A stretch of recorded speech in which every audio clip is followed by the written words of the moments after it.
Starting recording. All right. Uh, Welcome back. We took a week off because Kate and I moved. Uh, and 4 out of 5 of us were just dead tired. Um, And the and dog the dog died. was what?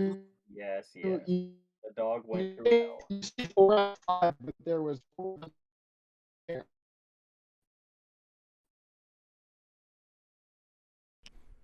And special guest tonight, Robot Javen.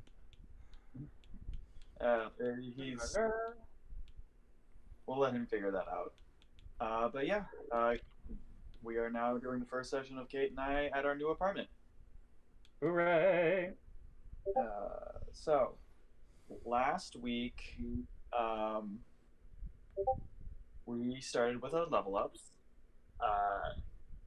We started with Bucky, who went into becoming a rune knight, which means giant runes, old like nature type runes.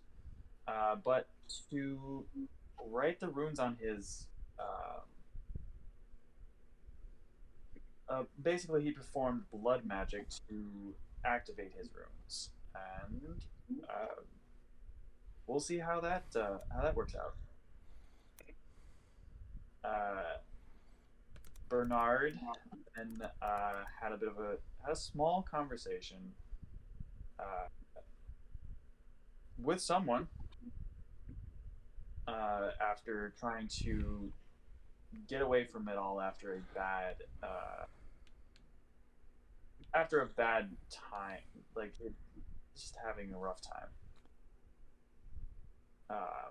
And then Kai had a study date with Leslie where they each summoned their familiars. Kai had a blue jay named Sparkles. Leslie's was a bat. So from there, we did the parent-teacher conferences. We started again with Bucky, who, when he got there, first saw his sister for the first time in like months, and his sister was honestly changed, and so he tried to apologize to her about how he treated her, but she wasn't going to have any of it. He offered a sword, she didn't accept it, and just wasn't willing to forgive Bucky at the time. Bernard, we got a glimpse at your parents and how your family life was like growing up with the boisterous mother and the stern father, and then we also saw you yank Scott out of a chair, well deservedly, and that was kind of cathartic to him. And then Kai, you dealt with your own dysfunctional family where you saw your father trying to deal with your sister quite passively, honestly, because he thought that he was being stern, but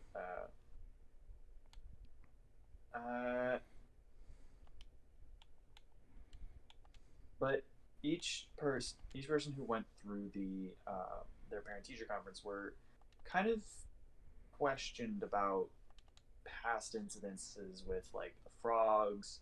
Some talked about the mimics. Some of them, but they also discussed the methods,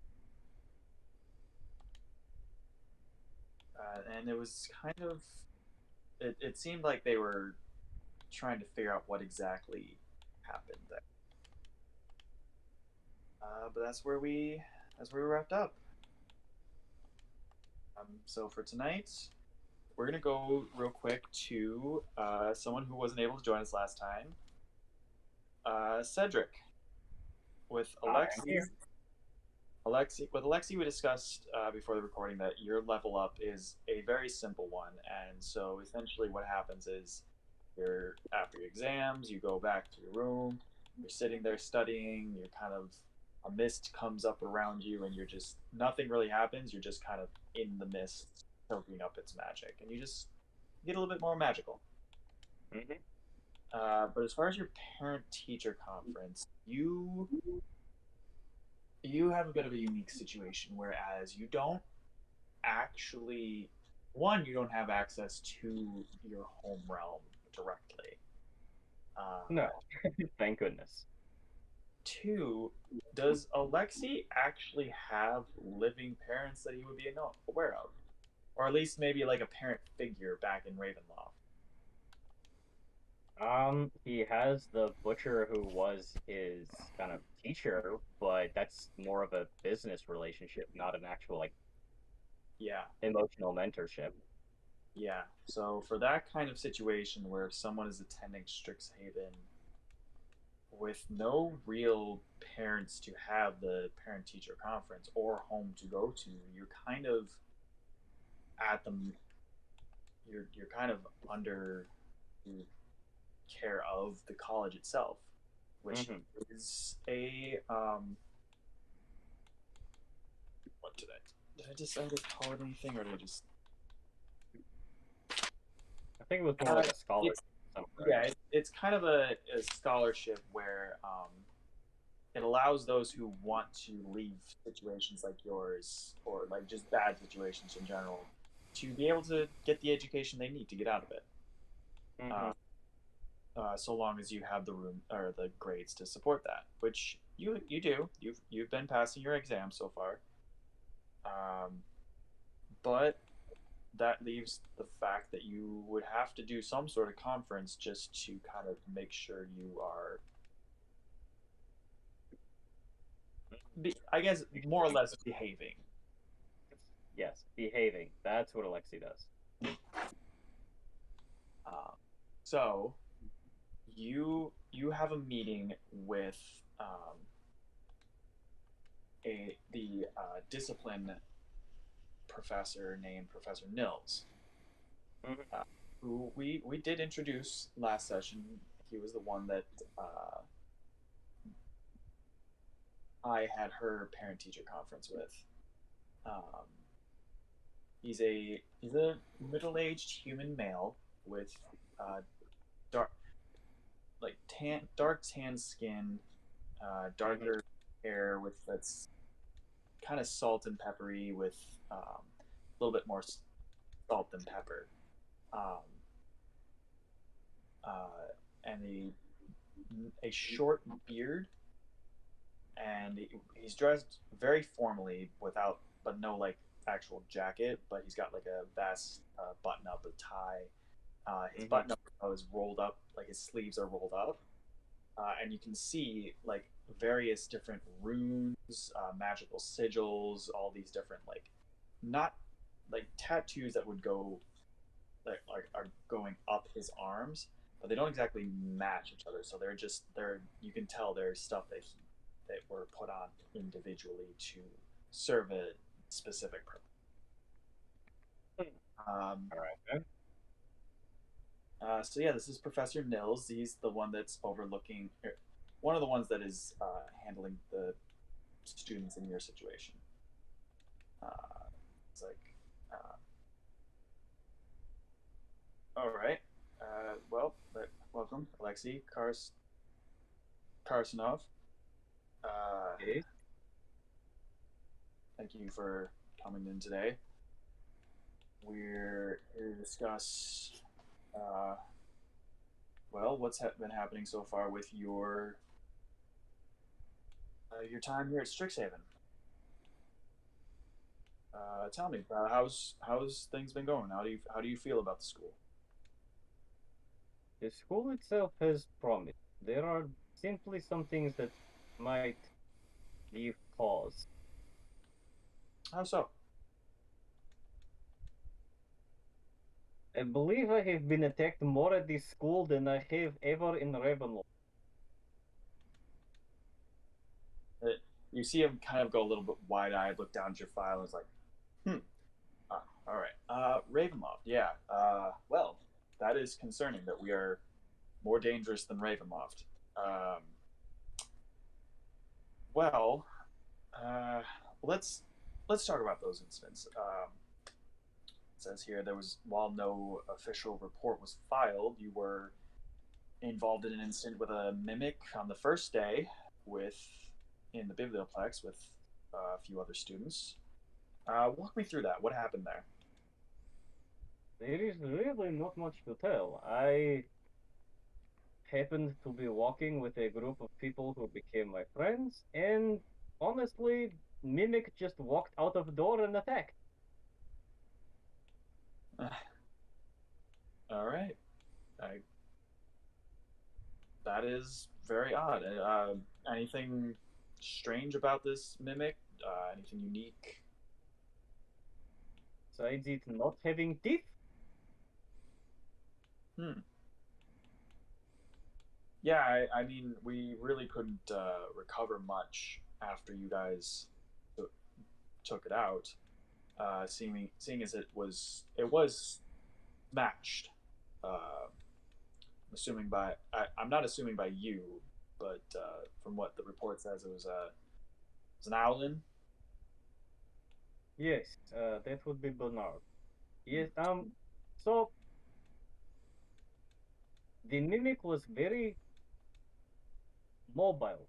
It was a walking chest, which is unusual because would not Mimic normally um, stay put, pretend to be something, and to get someone stuck to it? Is that not Mm. normal Mimic behavior? Yeah, usually they get you. Typically, they So they get first you off, close. Mimic They do weird thing, get and then Mimic attack. yeah. All right. Well. All right. Well, let's talk about the next thing that I got here. Incident at Fire Gold Cafe. There was a frogs. Oh yes, the frog. Uh, Tell me what happened there. Honestly, all that happened was some frogs decided to grow teeth and attack people, and then we put them down. Generally, the theme here is things grow teeth and attack. Yeah. Let me speak for the school and say that this is not normal. This has been a bit of a strange year, which is why I'm asking these questions and trying to get to the bottom of this. Um, Again, anything strange, unique about these frogs? Uh, Alexei looks at the Professor Nils like he might have said something very stupid. Said they grew and they had teeth. yes, yes, you did mention that.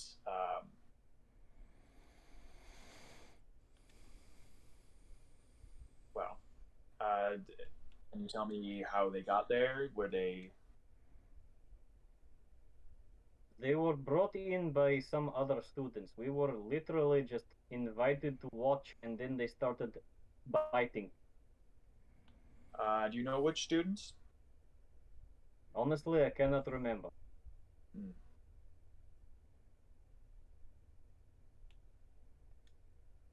All right. Well then, how about the incident at Bow's End? I see you worked there. What can you tell me about what happened there? So the effect there was Carter keeps team methods help cook, and somehow the methods went wild and again attacked people. Uh, Real quick, out of character, Cedric.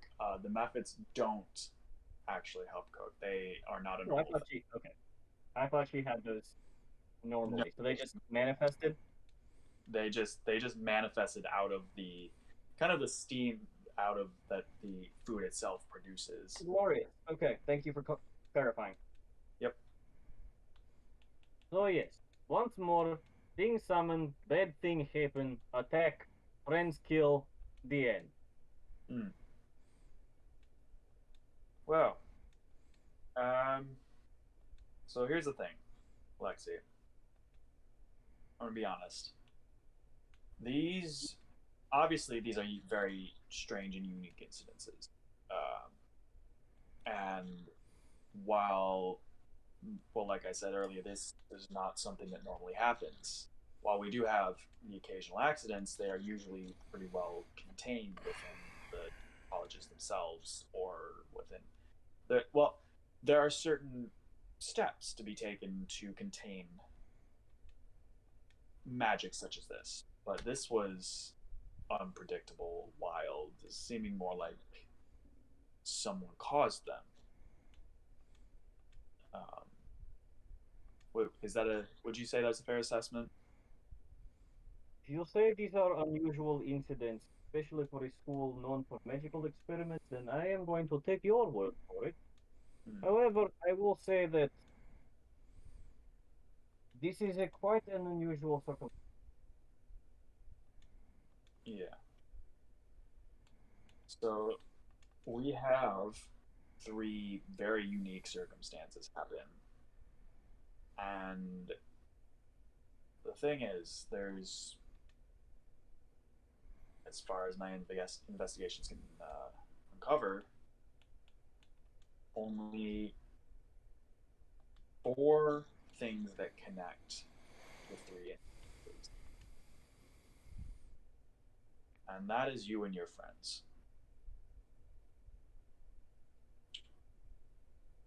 Would you care to clarify that or have anything to say about that? Alexei would put his foot up on whatever it. I'm assuming there's like a desk or chair in between. Yeah, there's a desk between the two of you. Alexei would lean his chair back, put his feet up on the desk, and say, "Professor, if you are implying that we are causing this, I am going to become very cross."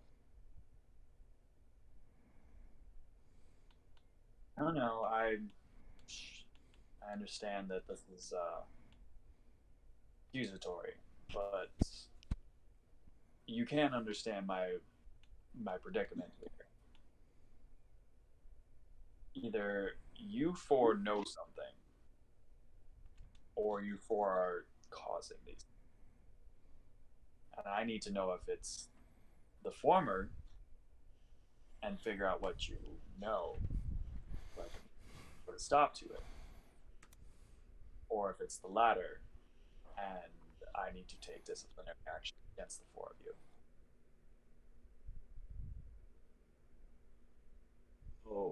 Okay. I feel like this is the point where Alexei would, because he normally casts Disguise Self, tries to somewhat through the day, but no, he drops the Disguise Self spell in his blue crowned, sharp-toothed, eyeless glory, looks at this person, stands up, and mists begin to gather in his hand as looks down at this, yes, in his quote-unquote superior, and says, "Please understand, I am going to be very clear with you. You are choosing to assign consequence, random happenstance at a school where magical happenings are very frequent and common. A school where people are learning about a magic which no one truly understands. You are implying that students, mere workers in this school, are causing something which is baffling even the brightest minds. If you continue in this vein, hell itself will not keep you from me."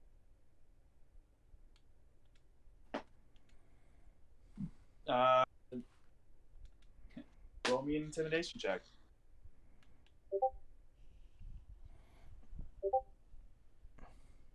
Great. Intimidation, that's 13. You give that little speech to him, and he's sitting there like you're not the first person to you're not the first student to threaten him. or to imply a threat. He is the disciplinary. He's the head of disciplinary, and while he is not in any way emotionally threatened or anything like that, he understands your position. So he just nods, takes your takes what you said, and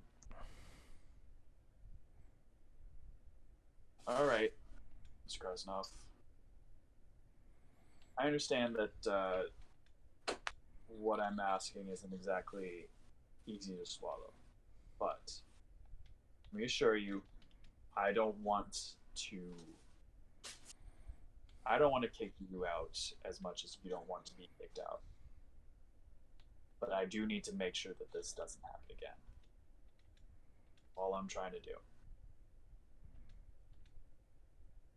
Alexei would nod, and I'm assuming we're done here. After that, it's with that, just keep up your grades. We'll talk at the end of the year. Alexei would calmly stand up and walk out, reapplying his disguise self as he goes out. Enough. All right. So that's your parent-teacher conference, quote unquote.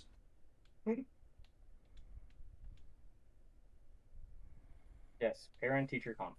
Okay.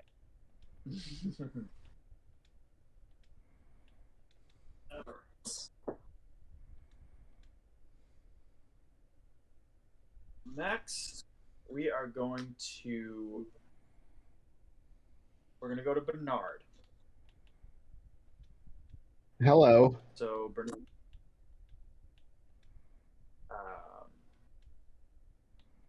right. Saw that. It is now the next day, when you were allowed to go take your or retake your exam. Mm-hmm. You were asked to go to the same. Oh man, I forgot what we were doing. Okay.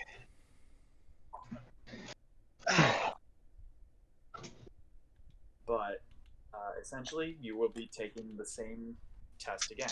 And I've given you, because you said you went back and studied, you get two rerolls. We're just gonna breeze right past the study session. All right, 2 rerolls. Let me pull up what you're rolling again. Owlbears. The first one, again, was on owlbear disposition and habits, owlbear hunting, eating, mating, fighting, and living habits. A DC 12 nature check. Nature, you say? Yes. I rolled a soft 20. You pass. Excellent. And then the next one is owlbear companions. Methods for taming, training, and handling owlbears and keeping them as animal companions. Mm-hmm. Will be a DC 12 animal handling check. That's a natural thing. I'm going to be using one of my rerolls. You said DC 12? Yep. I got a 14. And you ace your exams. You Wonderful. what? Oh, I just made the triumphant Zelda noise. So with that, you are essentially the only. I'm sorry, Kate. Are you all right? I'm wearing most of the dog's medicine, but it's fine. Okay.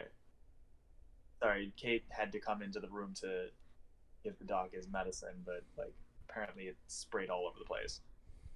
Yuck. Yeah. Poor doggo. You you were asked to come to the lecture hall, and when you got in, you were pretty much the only one in there because this was kind of a unique circumstance. And you're told to wait at when you hand in your exams, and it doesn't take long because you're the only test that they're grading. It takes probably about 10 minutes, and you get your results back and found out that you've aced your exam. Uh, so you go ahead and I'm not. How would you feel about that? How would Bernard feel about that? So I guess after the results come back, I kind of just take them, look over them, and then I would either take it with me or give it back, depending on what the custom is here, and then I would just walk out. Okay. No words, no nothing. I would just walk out. So what's on Bernard's mind right with that? He's gonna go try and find the dishonorable captain. All right. Um, the you would know from Bucky that the assignment that they were doing is over, so she would be in her normal offices, or she would be on the field. Um, Honestly, if you take the time to check, it's not that hard to find her. Uh, she's we'll say she's on the field, just running a just wrapping up with a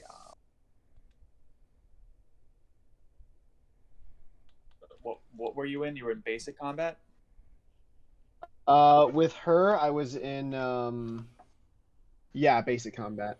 Okay, we'll say that she's just wrapping up.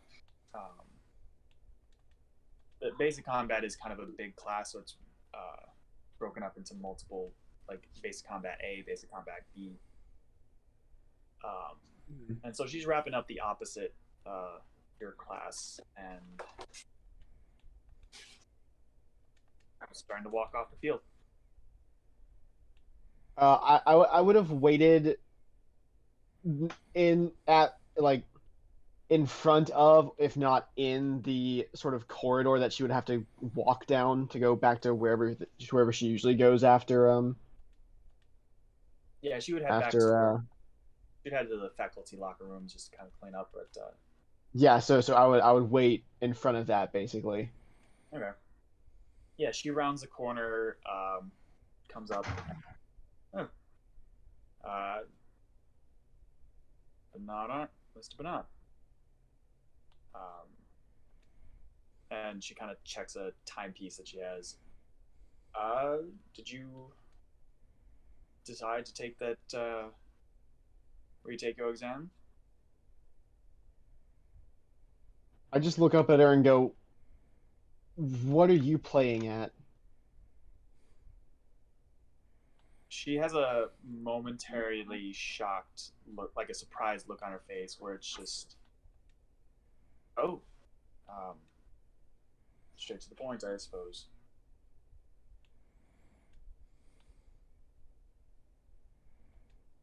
I just wait.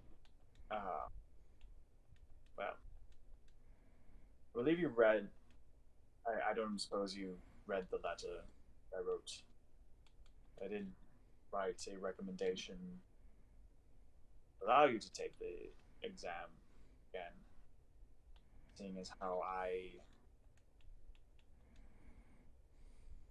could not allow a promising student such as yourself to not have every opportunity afforded them, knowing that I was the one who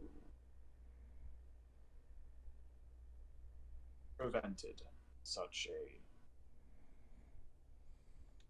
thing from happening. I do feel like I owe you an apology for how I handled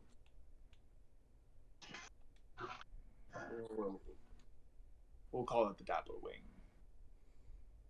incident. I believe I've already explained that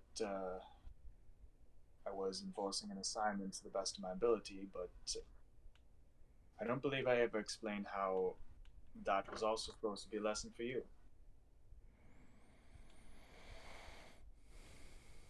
Now, you are studying to become a paladin, are you not? Oath to take with Ifara? I nod.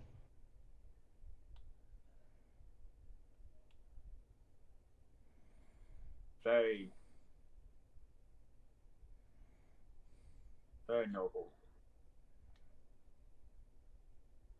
I wanted to teach you something that I had learned the hard way myself when I first started. And as she's kind of speaking right now, she's kind of like, again, full armor, full gear, everything is there. Me too. Yeah, but she's got a hand on her great sword, but she's not gripping it in a way where she's like, where it looks like she's about to draw. She's gripping it in sort of like a nervous way, where she's just it seems like she's not used to having to tell or to say this kind of stuff, where she's giving the hard lessons as much as she can. When I first started, when I first graduated Stixhaven, I immediately went back home and joined up in as a paladin myself. And, I went on quests. I took up an oath. But one thing that the school never taught me, that I was taught very quickly when I first started out, is that there are monsters out there, and I don't mean monstrosities like kraken or devils or the like. I do mean true humans that just do not care. They do not care for honor. They do not care for tactics. And they do not care whether you're a child. If you stand in their way, they will do whatever it takes to take you out. I do not mean to knock you out. They will intend to kill you. I nearly died my first mission out because of that. I underestimated someone I was going up against. And yes, I felt the need to make sure that lesson was impressed upon you. That there are those out there that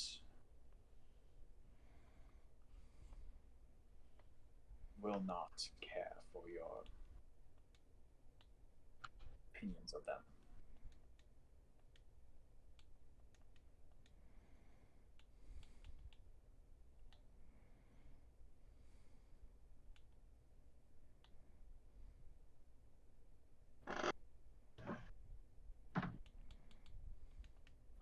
I stay waiting until she finishes talking.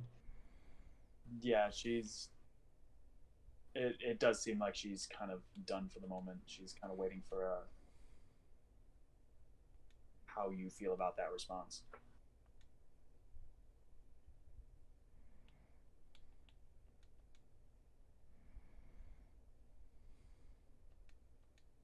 So you're doing this out of pity? Is that what you're saying? Not pity. Preparation.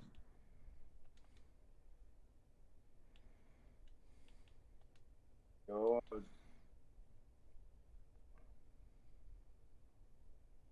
you are promising. You have the wisdom that I've always been trying to teach into your friend Mr. O'Donnell, and you have the strength to support those around you. And you have the drive. I've seen it on the field.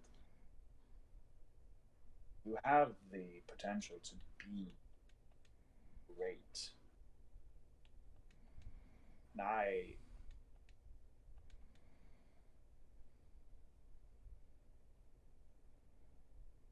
just wanted you to be fully prepared. And I see that it is not something that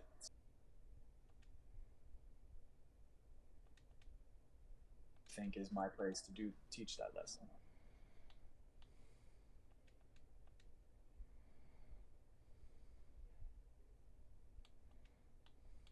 Should you wish to, well, whatever you wish to do from here on out, this is your decision. I will,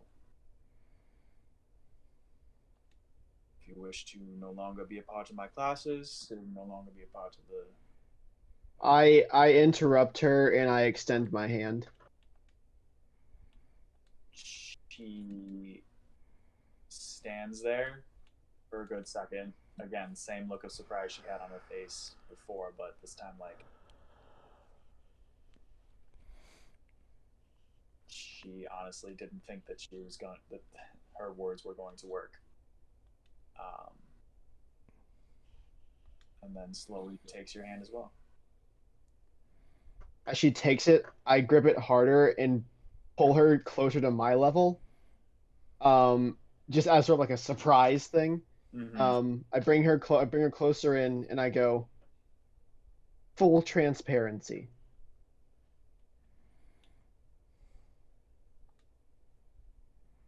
Communities survive off of good communication.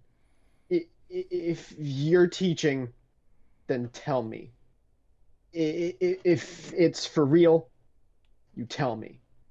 I let her go.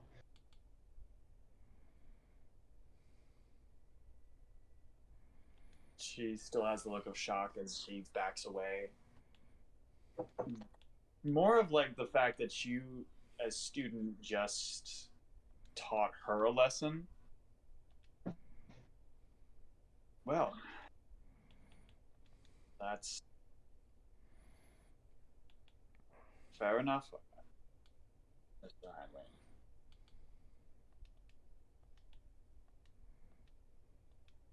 Hanley. I nod.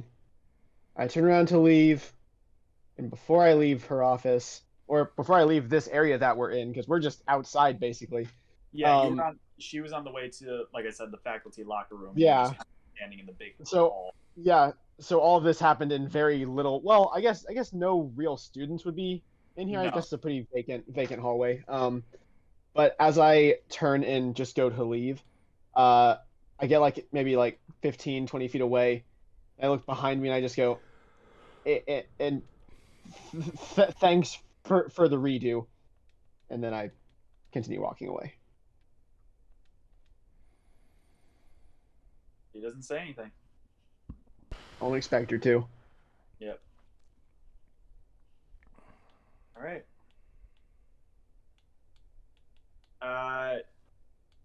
Okay. So you're heading back a little bit for like just walking, starting to leave the field, and one of your old silk ball teammates kind of comes up. It's one of the ones that's like, you know their name, you know how they play in the field, but as far as outside of the field, you really don't know much about her. The human that I was describing during your tryouts, Mm-hmm. Talana Capule. She kind of comes running up and hey, are you still on the team? I kind of like stiffen myself up a little bit, and I look at her and go, "M- maybe. Uh, I'm still on the fence." well, if you find yourself with some extra time, there's well, you heard of the Stage Festival coming up, right? What? The Rose Stage Festival that the end of the year, everyone, all the committees and clubs and whatnot put on a kind of a show. Uh, there's kind of like a marketplace with all the booths for this, and then there's like a actual show. A lot of the Prismari students and the Silver Quill students put on an actual show. Well, the reason I'm asking is I'm kind of on a committee myself that's more or less like they ask a bunch of first years to help, either like if they're not participating to help with like setup and whatnot. And I mean, I was going to ask you the last practice, but you weren't there, and I was seeing if you wanted to maybe help with that. Bernard kind of tilts his head just a little bit and goes, what would you need of me?" I mean, it's a lot of it. It's like there's a couple things like stage handling, stage management, like tear set up, tear down, um, just like day to day maintenance and whatnot. It's more like behind the scenes stuff if you don't want to like actually do anything or the reason I asked if you're still on the team is like Silkball has a booth themselves, try and just kind of show what we've been doing since we're not exactly competitive. We're just we just play.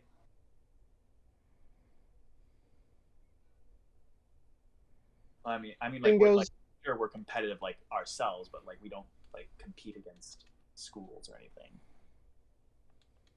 Bernard nods, kind of smiles and goes, okay. Where do you need me now?" I mean, not today. I just like it's not for a couple weeks. But like Oh, if you if, if you have like some spare time, we'll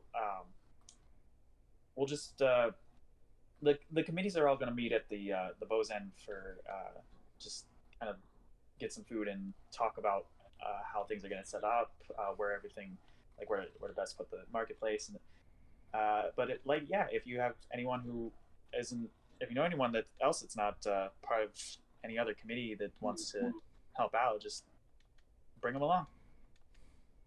uh, uh, okay, sure. Yeah, I can get my group together. Oh, okay, okay, cool. Just and she kind of gives you a date and a time when to be there, Yeah, and give me the so yeah, deets and I'll fucking be there. cool. Um, so yeah, uh, from there we are going to go to.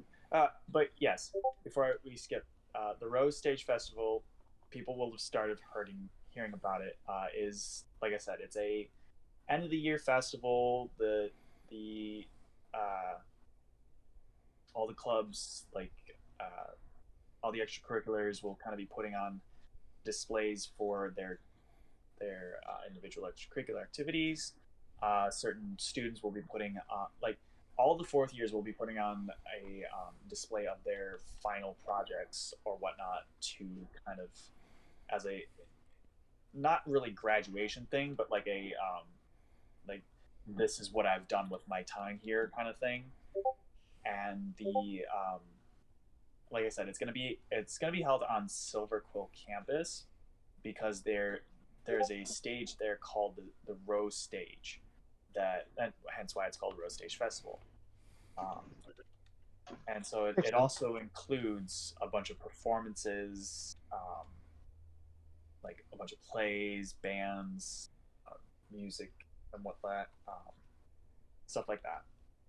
But it's basically like an end of the year. This is what we've done this year, kind of thing. Mm-hmm.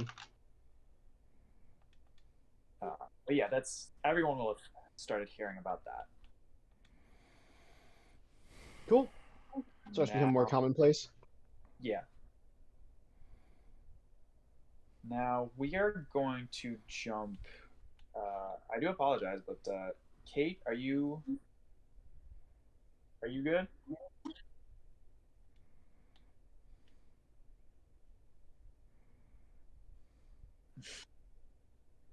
Are you in the bathroom? No, sorry, I just couldn't unlock my phone fast enough. Oh, you're good. Okay. I know the benefits of being here in the same apartment. So we're, for you, going to quickly go back to the day before we just did for Bernard. You just got done with your parent-teacher conference, and your mom said that the last thing she said to you was, I believe you said there was a tavern here? Yeah, sure.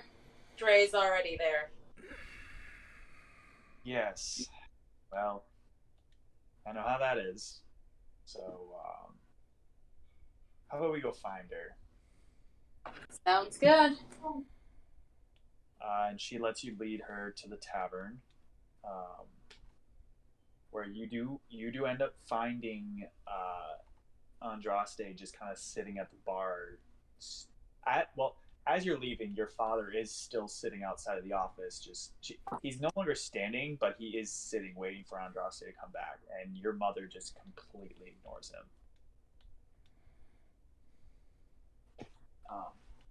Also, I don't think I actually gave a physical description of your mother and your father last session. Your father is a summer ladron. He's very bold and aggressive at times when he, but right now he's just it's less about him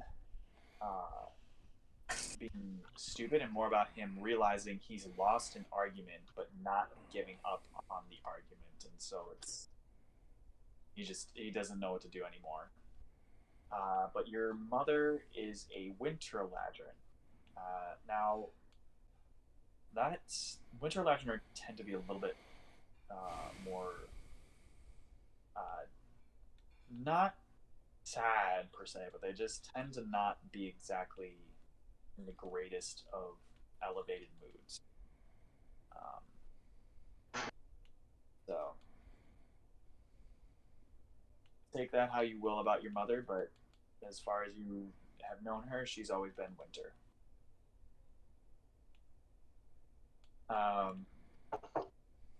So you get to the bow's end, and your sister is. As we're walking past at the Wait, Kate, I can hear you in the apartment, but I can't hear you over Discord. what? But I'm We can hear her. hello. I can hear her. Okay, so for some reason she's cutting out on my end. I can hear her Might just be- fine. Yeah, I mean, yeah, I can. Maybe it's your internet. It might be. Okay. So anyway, before we continue, I do want to as we're walking past my father, I just kind of say under my breath, she's not coming back, and just kind of roll my eyes. He's been sitting with his legs crossed, his arms crossed, and he's kind of staring at the ground, the floor ahead of him. And as you say that, he kind of doesn't turn his head at all, like doesn't move his head, but he looks up at you and like gives you a glare of like he knows, and he knows that he's lost an argument, but he's not happy. Okay.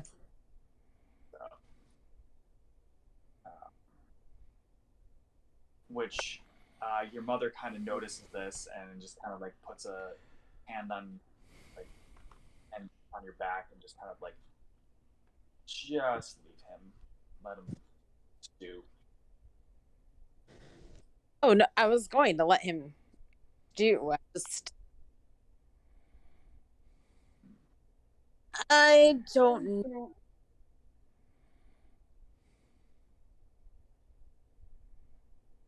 I don't know anymore.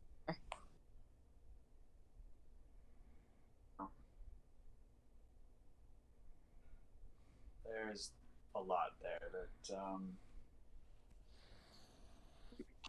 I'm sorry. I'm and you see she's kind of looking at you as she's walking. Is like there's something different. I can't put my finger on it, and I just don't know what's. Did you change something? Did you do your hair?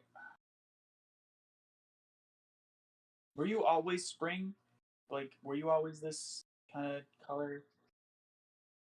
I mean, for the most part, I mean, with Andraste and I would get into fights when I was younger. I definitely go a little bit more ambery, but for the most part, Hmm. See, I don't remember much of that. what? Oh, I guess that kind of makes sense. Hmm? I mean, I don't. And she just kind of, you know what? Never mind. Let's go down to the tavern. Hmm. Okay. Uh, yeah, you guys get to the tavern, and Andraste's at the bar, kind of nursing a drink. Oh, nursing is putting it lightly. She is probably about 2 drinks in and is working on her third. Us, slow down there. What? No, it hasn't even. It hasn't even hit. Oh, oh shit! Shit! What? Mom, I'm not. Fuck. And you see your mom just kind of like come up, sit down at the tavern, and just like orders a drink, and um, when she gets it, just kind of turns towards Andraste. Is like, all right, so how long has this been going on? You don't want to know the answer to that, Mom. Hmm.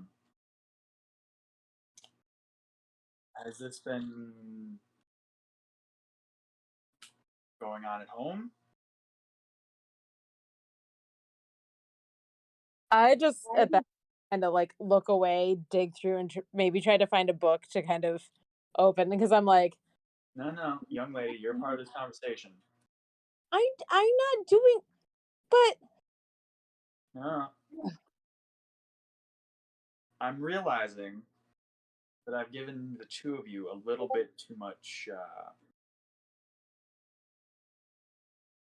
freedom.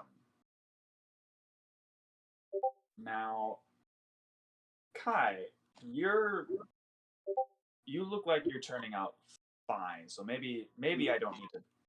Maybe you can stand a little bit more time on your own. But that's all I ever get. Under breath, as like a real quick aside, because she doesn't know if her mom's gonna pick up on that. all right, give me a second.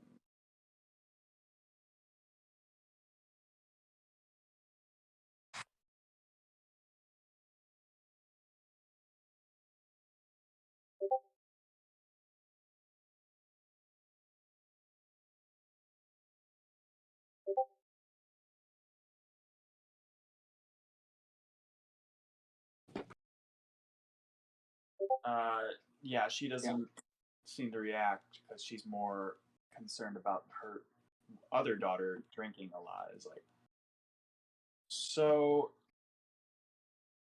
not to criticize this because I can understand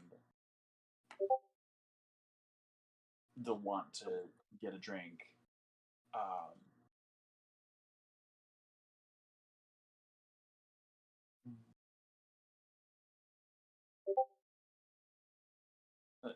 and then Andraste kind of pops up. Mom, please just don't try and lecture me on my drinking after everything that you've been doing. You have pretty much been ignoring the both of us since we're little, and I have only ever seen you drink. So I mean, apple doesn't fall far, I guess. And with that, your mom kind of gets a look of shock, but then a look of determination, where, well, not maybe not determination, but she's kind of sitting there in a little bit of a surprised look, like I only ever thought that you guys needed my attention when Kai, you're doing fine. I Um, I'm doing, and so the thing is, I'm doing want to be Drake's all the attention from, and Dad didn't even notice.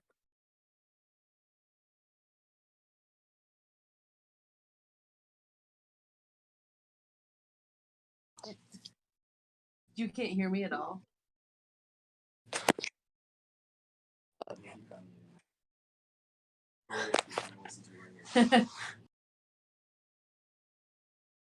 uh, Trey does something wrong. Dad's all about it. He didn't even come into my conference after she stormed off. And I don't know, we had maybe one or two, maybe yearly girl outing where I ever got any attention. There was, I mean, I could have sworn there was a few more than that. And you can hear that your mother is kind of stumbling, realizing just like for the first time, your mom is actually seeing what her actions has done to her daughters.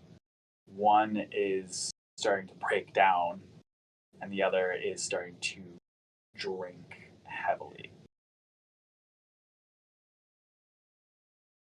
Huh. Starts kind of her own drink that she ordered.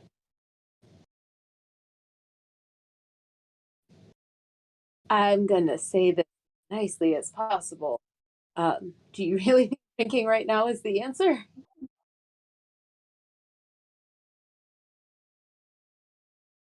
She kind of like she finishes her drink with before she like as you're saying that looks at the glass, looks on Andraste, uh, looks at you. Doesn't really have like a shock, but more of a thought. Like I, your mom has been the person who has always out doing other things. She's never, usually she's never home, and when she is, she's just not. You were for the most part, raised by the that needed any sort of parental, because you were for the most part considered by your parents self-sufficient, and because of that you were your own devices. Mm-hmm. And your mom is,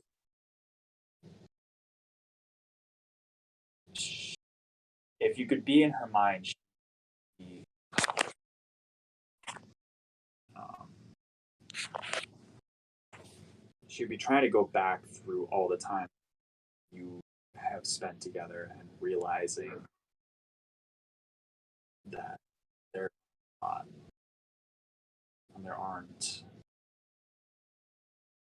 and of the ones that there aren't really.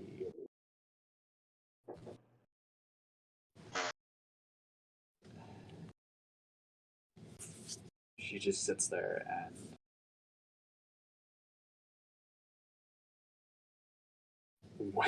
as the realization that her being a negligent mother kind of washes over her.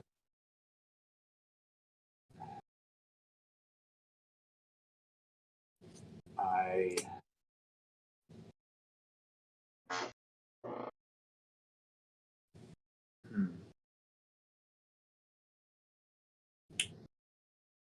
So it seems I did bad.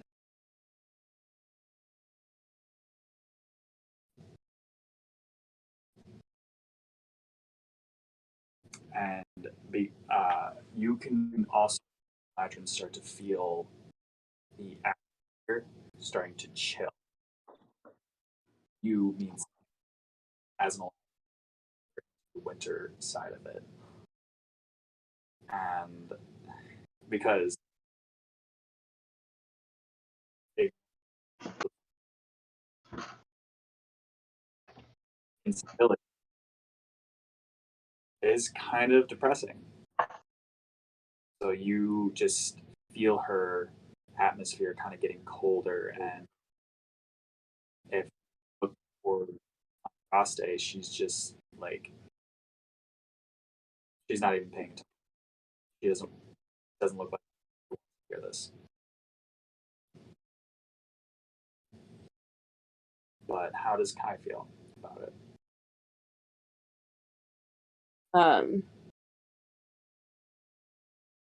So because this is really the first time that she's kind of confronted really anyone about anything, Mm-hmm.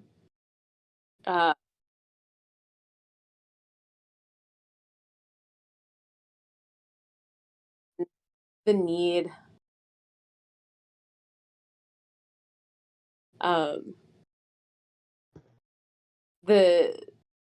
the need to be perfect is kind of going away.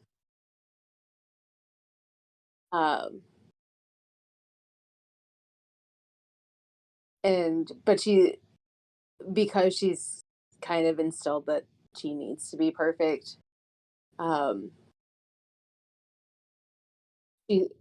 her starts to feel upset because she doesn't want to make her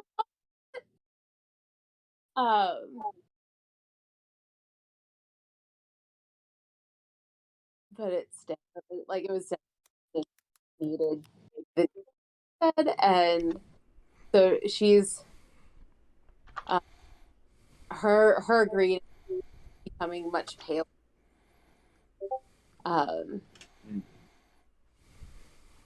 as she's just kind of realizing that she's starting to drown with her mother, or at least kind of what feels like drowning. Mm-hmm.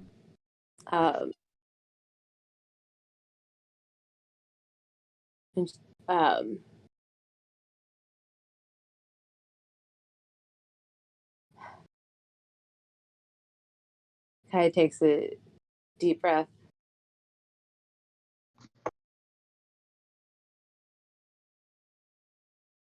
and kind of puts her hand on top of her mom's.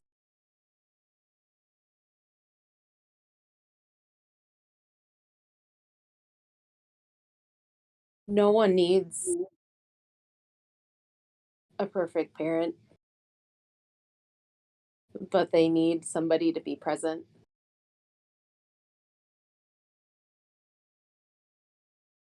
So please be here.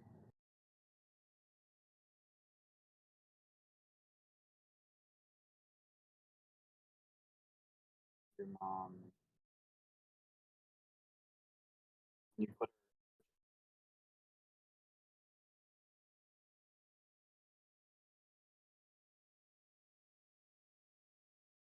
looks down and then looks to you.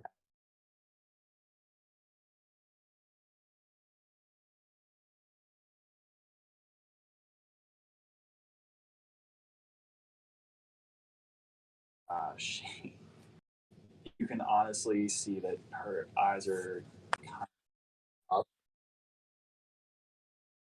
Goes not sure.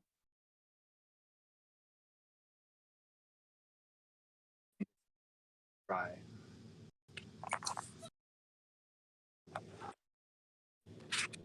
Andra. You go ahead. I mean, trying to ask.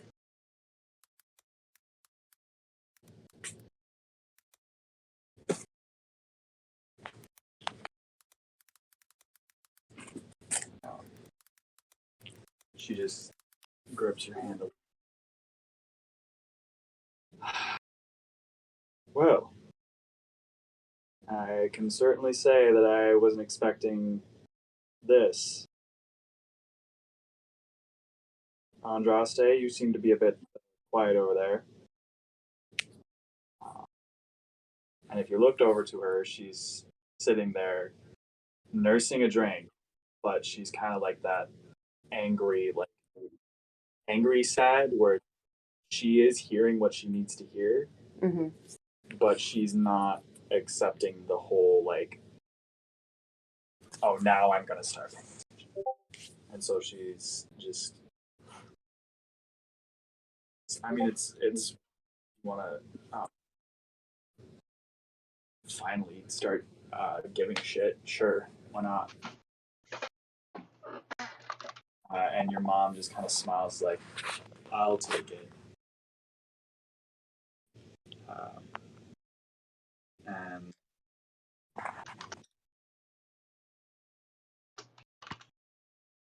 your mom doesn't, again, doesn't know how to do parenting well. So she just sits there as the three of you just kind of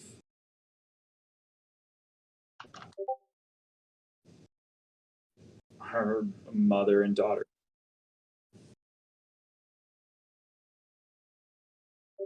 I've known I'm drinking like an iced coffee because I don't think sleep is going to have like insomnia. Just insomnia, not go to sleep and just like, It's did I fuck up? yeah, it's a weird situation right now because this isn't. You're not getting feeling, but you're starting it, I guess. So go back in my room now that I've been. Okay, I'm not crying. You're crying.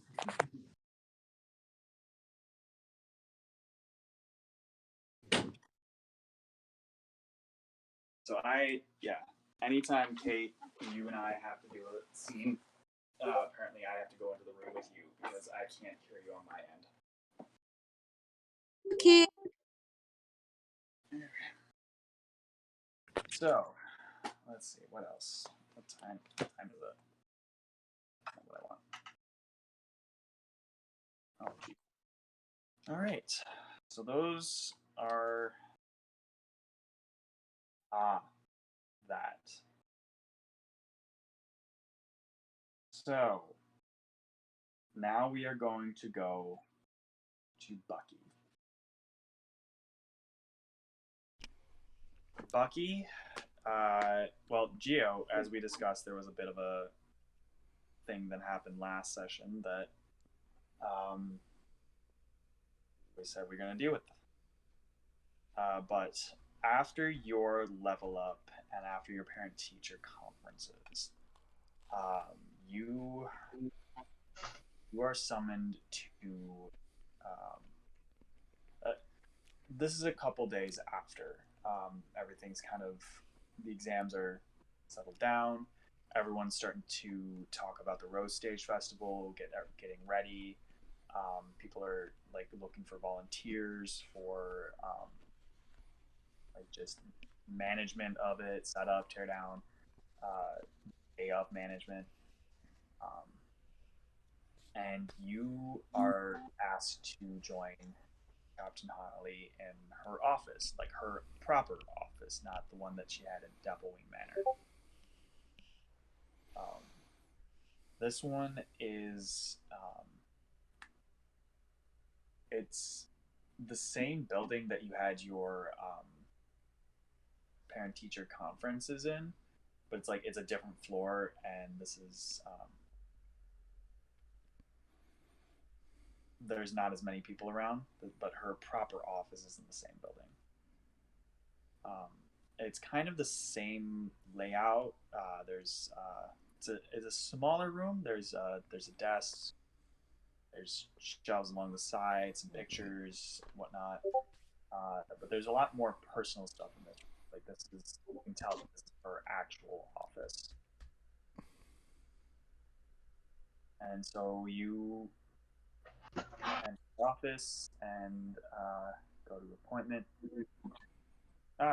Thank you for joining me, Mr. O'Donnell.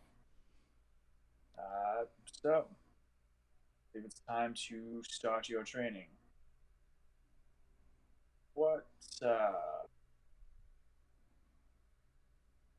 tell me, what exactly have you, well, let's start with this. How did the exams go? I think I aced him this time. That's good. Good. And how are your other classes going? Fine so far. I don't think anybody's complaining about Bucky so far, but I do know that the staff is wondering why all the most interesting things are happening to me and my friends this year. Yes, that is a. Well, it is a. You have to say that it is a very strange curiosity. I like to think of it as main character syndrome.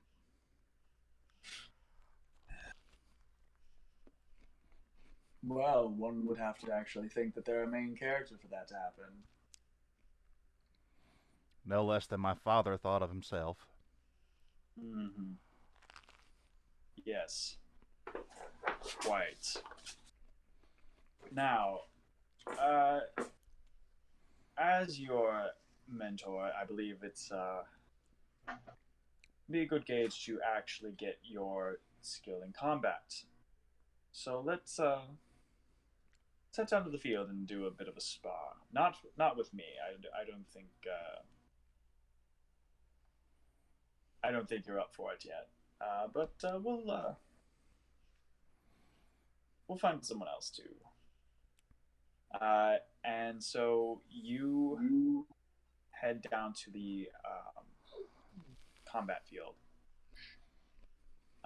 and there, along the way, she kind of like scribbles on a note of paper, and you can tell that she's kind of sending a message to someone to meet down at the field. And there is a upper class student. Doesn't introduce themselves, but they are dressed. They're dressed in a kind of prismari colors. This is a high elf. Just again, doesn't introduce themselves. All right, so we're gonna have you go up against this second here. So if you could just, well, show me what you can do. We'll see what we're starting with. I be- I'm going to. This is going to be a narrated combat, not an actual combat. Would Bucky try and use any of his runes? Not for a practice fight. All right. So you are holding back. Yep. Um, with that, the student kind of doesn't exactly like put you on your ass right away, but definitely you can tell that the student won the fight. And so you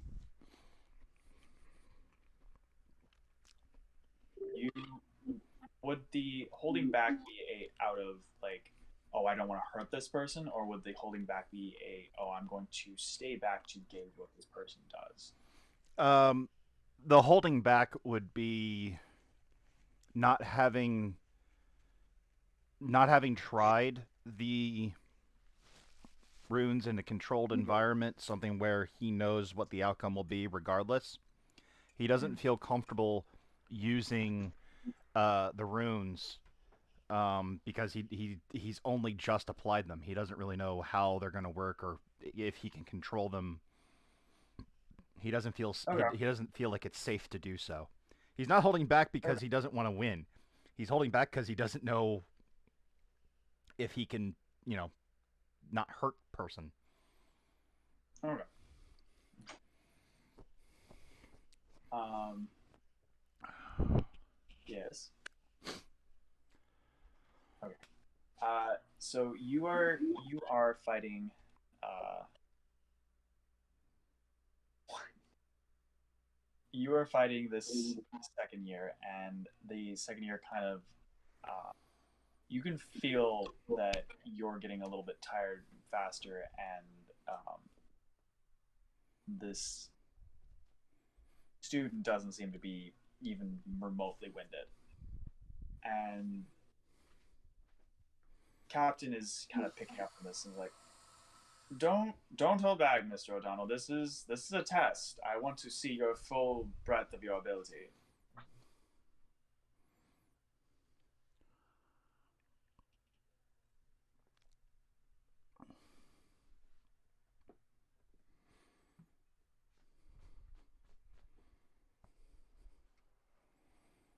What would Bucky do from there?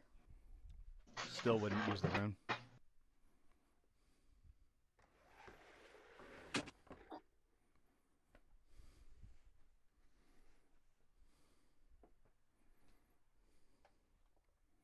Gia, Yeah, what would Bucky do from there? I said he still wouldn't use the rune. He'd find a way to switch up his attack pattern, but he wouldn't use the rune. Okay. Hmm. Well, it seems to me that I'm still starting from square one with you. All right, that'll be all. And she dismisses the second year. Second year kind of bows, heads off. All right. Well, your form is sloppy, but has potential. Uh, but I do. There is something odd with. May I see your sword for a moment? I pull out my greatsword and hand it to the captain. She goes to grab it, and as you can, as she like, you're presenting it to her like you were just handing like both hands kind of thing. And she grabs the hilt to kind of try and assess it, and as she does, you go black. You are the first thing you kind of pick back up on is you smell fire. You smell burning. You smell iron. Taste iron in your mouth. Why is that? There's wet. Why is it wet?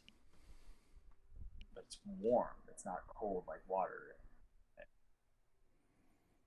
You hear this strange clanging, like there's a fight going on. But there wasn't a fight a moment ago. You were on the field with the captain.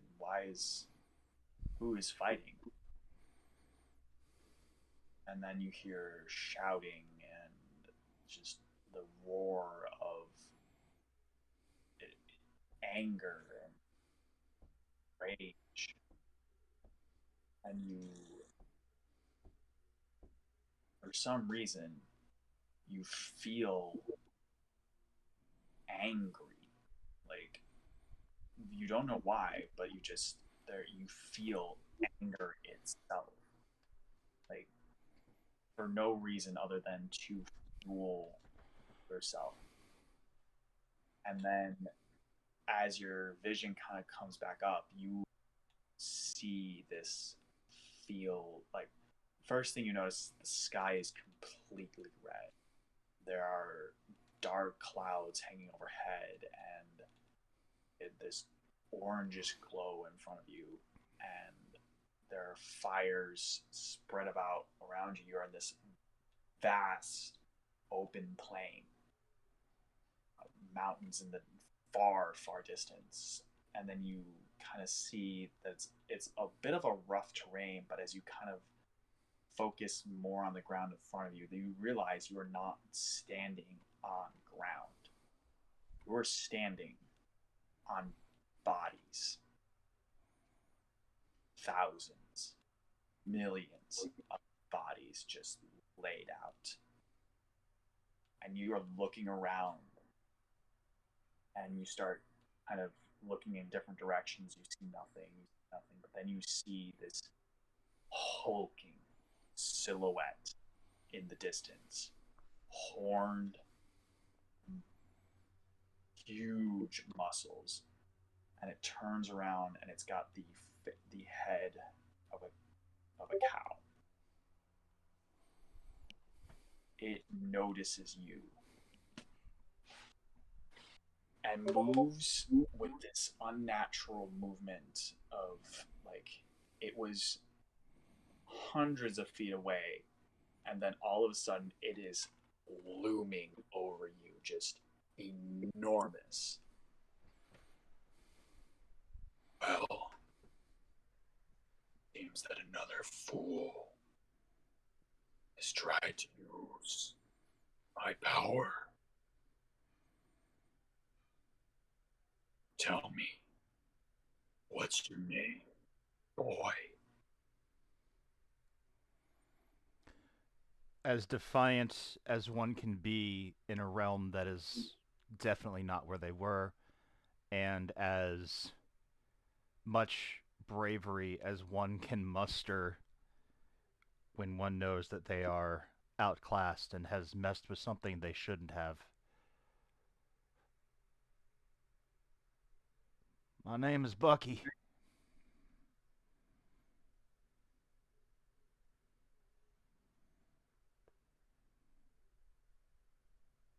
So, seems to me that you've decided to use blood magic. Well, that is part of my domain, my power. Power of blood, power of slaughter. That is all I ever crave, is to spill every drop.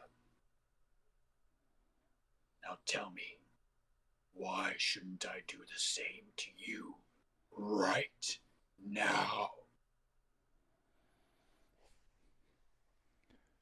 Bucky drops to his knees in utter terror and having no understanding of what's happening around him, but knowing even before this that the mistake of using his own blood could have led to such a horrible outcome.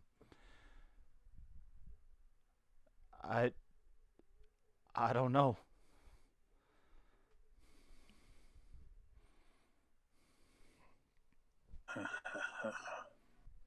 Well, little bird, let's see how much you bleed. And then you see this huge hulking fist rise towards the sky, and it's moving so slowly to you, but to this being, it closes its fist in a normal fashion and brings it down on the area, probably half a mile radius around you. Just you see it coming down towards you, and the sky is black. And just as it hits you, you lose all sensation. But you're not dead. You wake up, like, deep breath, back in the field.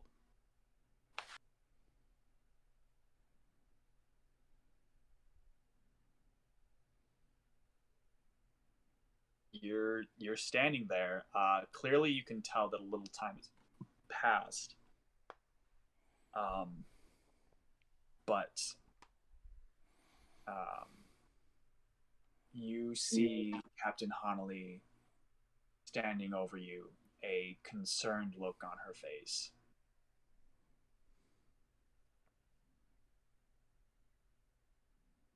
Well, Mr. O'Donnell, it seems that you've been keeping some secrets. Care to tell me what's going on with your sword there? I explain the study of the primordial runes, how I wasn't getting anywhere with writing the runes on the blades, and as a moment of desperation, knowing that I don't have much magical power within me, I thought maybe some lied within my blood, and I used blood to write my first rune on my sword and on my gauntlet. I explained everything to the captain. You see her kind of taking it in. She's got like one arm crossed across her abdomen and the other one just kind of like elbow on the other arm, hand to her chin, just listening. And then as you say that you used your own blood in the rune, in the writing of the rune, she goes a little wide-eyed, but then is like, well, good news. This is not the first instance of someone using powers beyond their control. The bad news, we have to go see someone very uncomfortable to deal with. So we're not going to see them first. We're going to see someone, hopefully, that could fix this before I have to deal with him.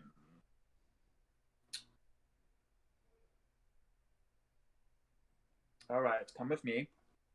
Yes, ma'am. And she escorts you across campus to the Lorehold campus. And she brings you to Professor Hawk, who she hopes can help with this matter. Professor? All right. Yes, Captain, can I do for you? Well, it seems that my protege here has gone and, well, taken one of your lessons a bit too eagerly and, well, has cast a certain type of magic that is generally frowned upon. What magic was it? What did he do? What did you do, kid? And he's asking you what you did. Do you explain it, or do you wait for? I still kind of reeling from the encounter that I had in the other realm. Bucky's still kind of shooken up. He was not expecting to face an outer god that wanted him dead. So no, Bucky doesn't trust this teacher. Doesn't know them. Not like the captain. So Bucky This is your reading. This is your reading runes teacher. don't trust them like I trust the captain. And I'm still kind of I'm almost looking at the teacher to try to find the words to correctly explain what I did. Mm-hmm. All right. But I mean, how did you figure it out? Well, I asked my protege for his weapon, handed it to me. I felt I felt the power that was within the weapon, and he explained to me that he did use a form of blood magic. He doesn't look surprised. Professor Hawk doesn't look surprised. He's just like, well, what do you expect me to do about it? I teach the runes. I don't deal with that kind of application. Like, seriously, kid, if you just read the next chapter, application processes were right there. I should have come to you first, Professor. I'm sorry. Look, it's not a matter of coming to it's just like, dude, don't don't do what's beyond your capabilities without knowing what you're doing, I guess. I don't know. uh Look, I know there's a way to deal with this, but I'm not going to be able to do it. You know, Sybil, you know exactly who you got to take him to. And she kind of gets this look on the face of like, well, yes, I know. I was kind of hoping that you had figured it out yourself. No, he's the only one that actually deals with the blood. Now, if you remember correctly, Professor Lawrence Hawk is a vampire. Correct. So him saying that he doesn't know how to deal with blood means there's some advanced shit that he doesn't know how to deal with. So the captain goes, "All right, well, we've got to go deal with him. Come along. Let's not waste any more time." And she escorts you.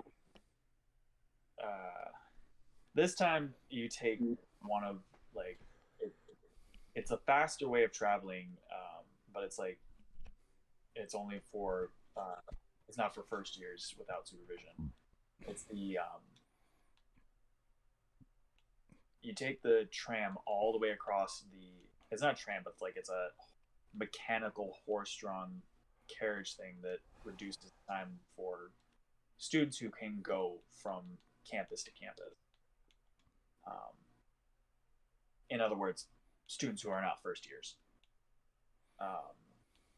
But she takes you on one of these trolleys so that she can quickly take you all the way across to the other side of campus to Witherbloom. And the entire time she is not speaking to you. You are just silently she's also making sure that you have your weapon with you just to you have to make sure you bring it with you. And you get there and she continues to go deep into Witherbloom, into the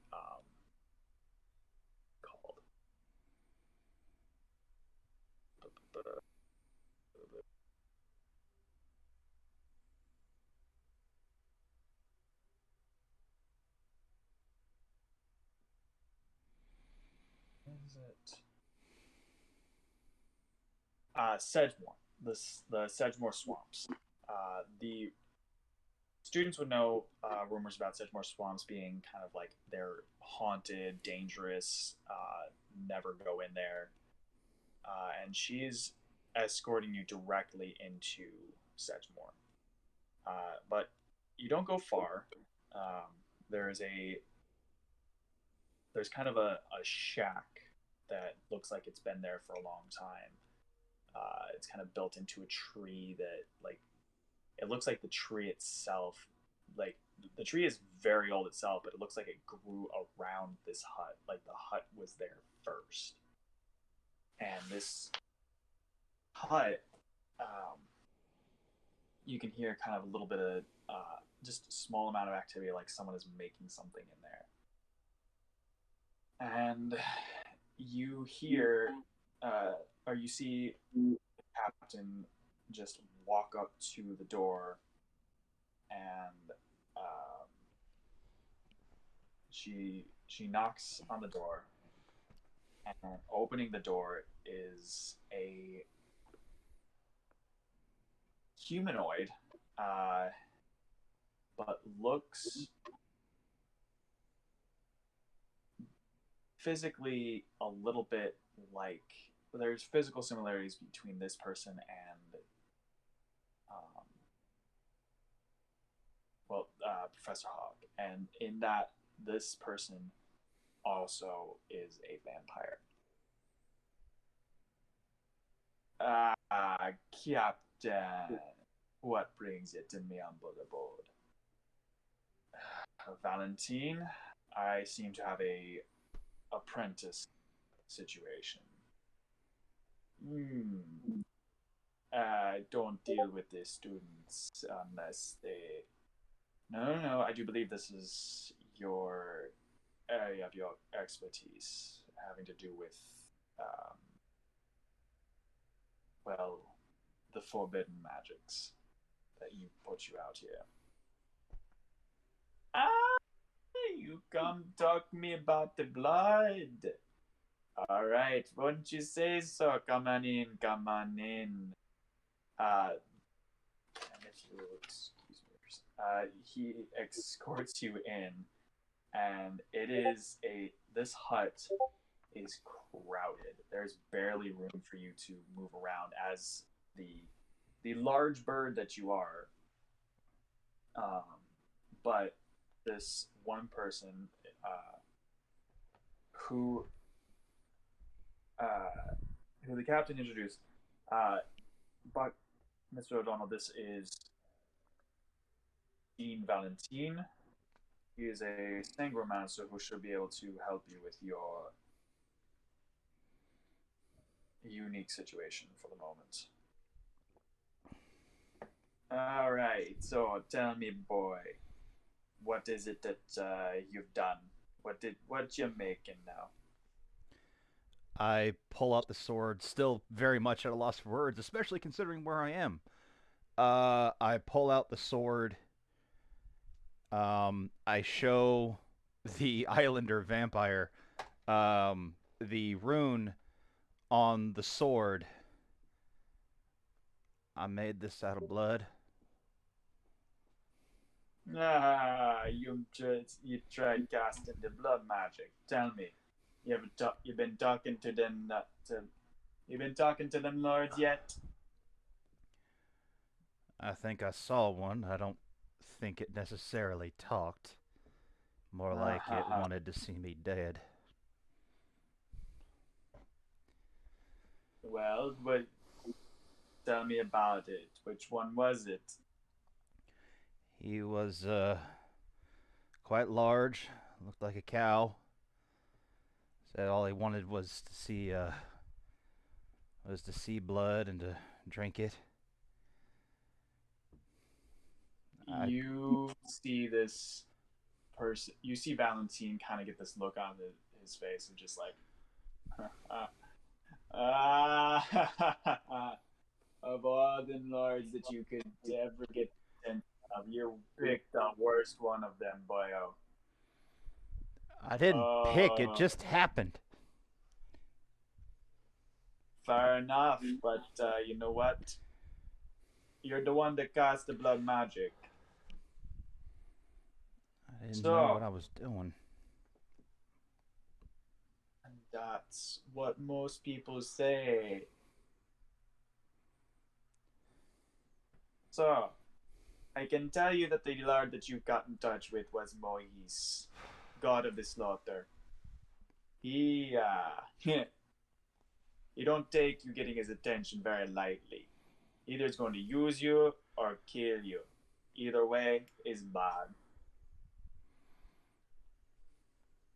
Good news is I can get rid of whatever bad stuff he's starting to put into your weapons here. I can maybe delay whatever's going to happen for a little while. Bad news is he's still got his eyes on you, boy. How do I take his eyes off me? That's the thing. You don't. You can just distract him for a little while.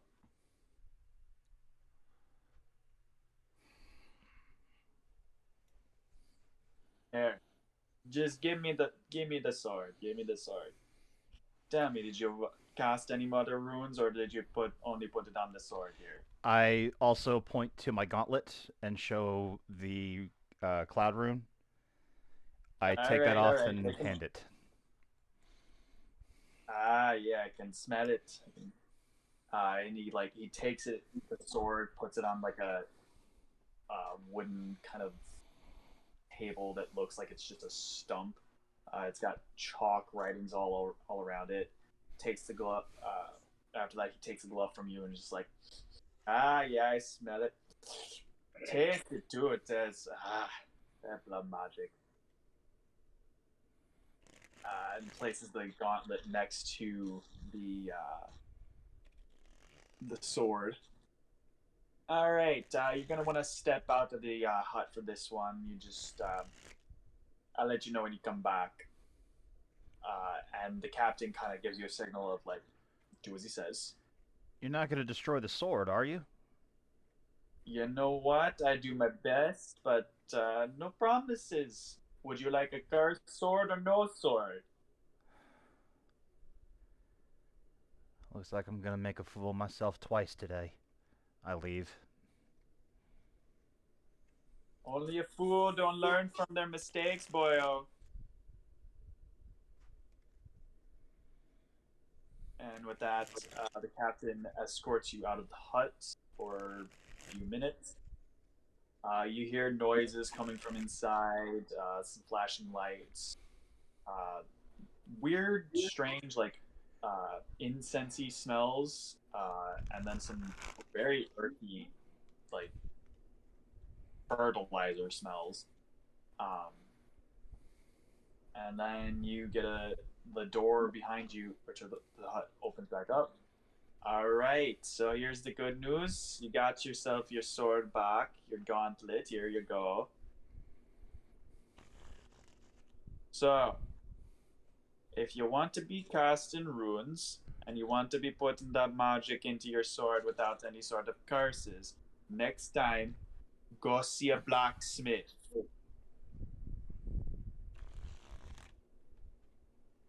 And he kind of slams the door.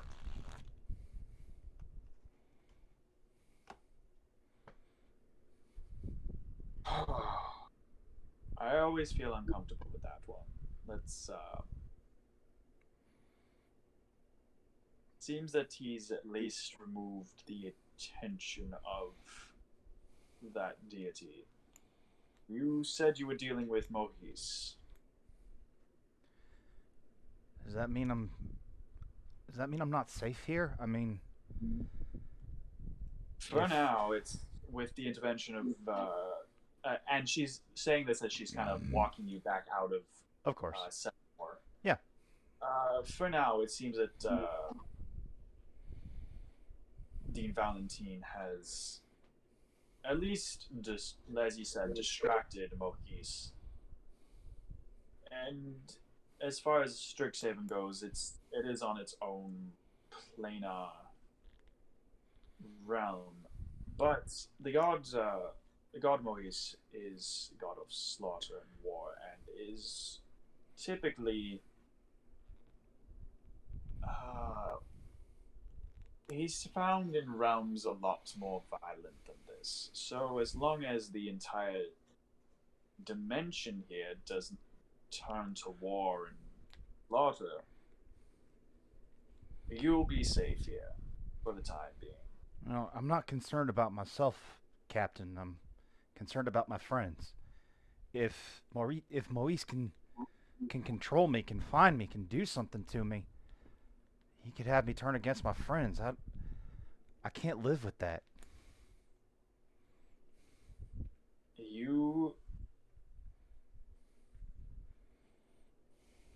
I can make no promise, but I can prepare you. So, here's what we can do. I can train your mind to focus and keep control. I can allow you to. I can teach you the. Well, I can at least put you in touch with the people who will properly help you with the runes, which fine ink work, just not the right ink. I can give you the tools to defend yourself. As far as once Maurice has actually gotten his attention on you, if you allow it, I can put measures in place that will keep everyone here safe. But it will restrict certain freedom. That said, we shall hope that it never comes to it. For now, I would say act as you normally would.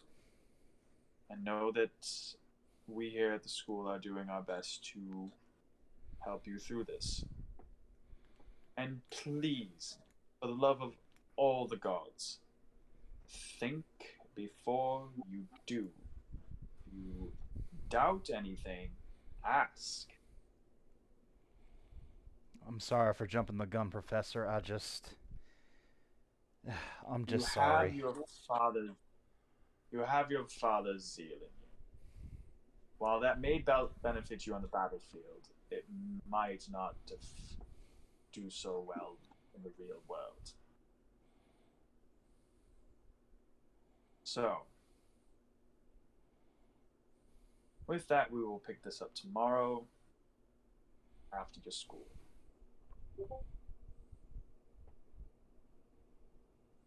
And with that, she kind of escorts you back to the main campus, and the amount of time that this has taken up the rest of the day, and you are free to go back to your room.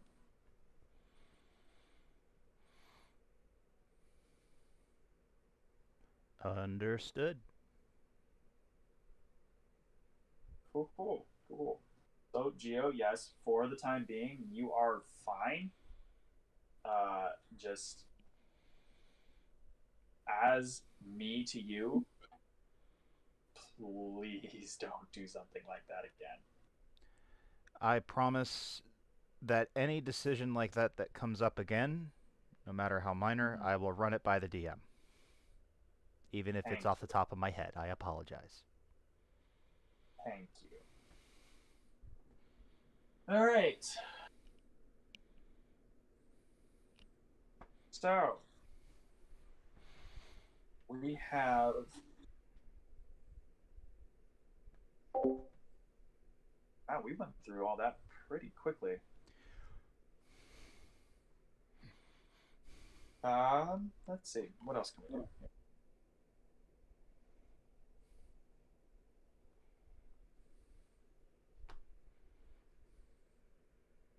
You know what? Let's discuss your guys' next exam, which will, the way it's going to go down is you'll have your final exam, and then the rose stage. Well, no, it's rose stage, then final exam, and then that's the end of the year.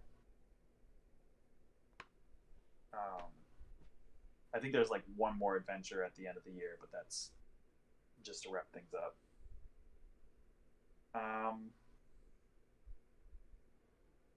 With that, we can go over the, because coming up we have the final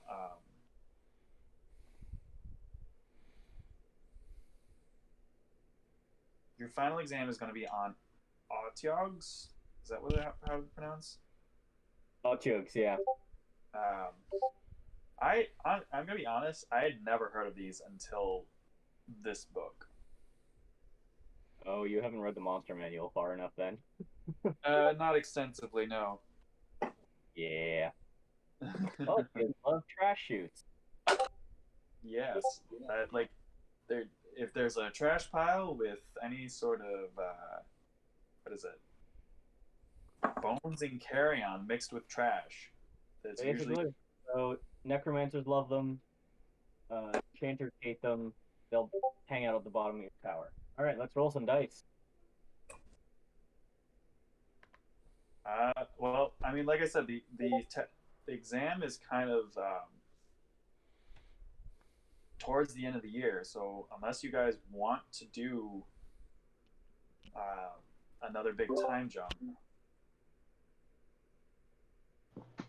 I mean, I'm fine with it. I'm Honestly, good. in between here and now, Bernard would just take an oath to Afara and then kind of yeah, practice the will of the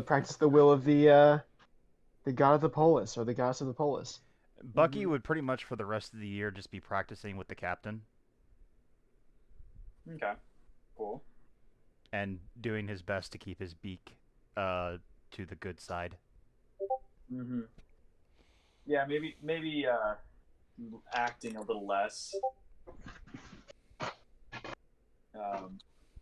If anything, there was probably a conversation that Bucky had with Bernard on like self-control or something, and Bernard was like, "I have been waiting for this."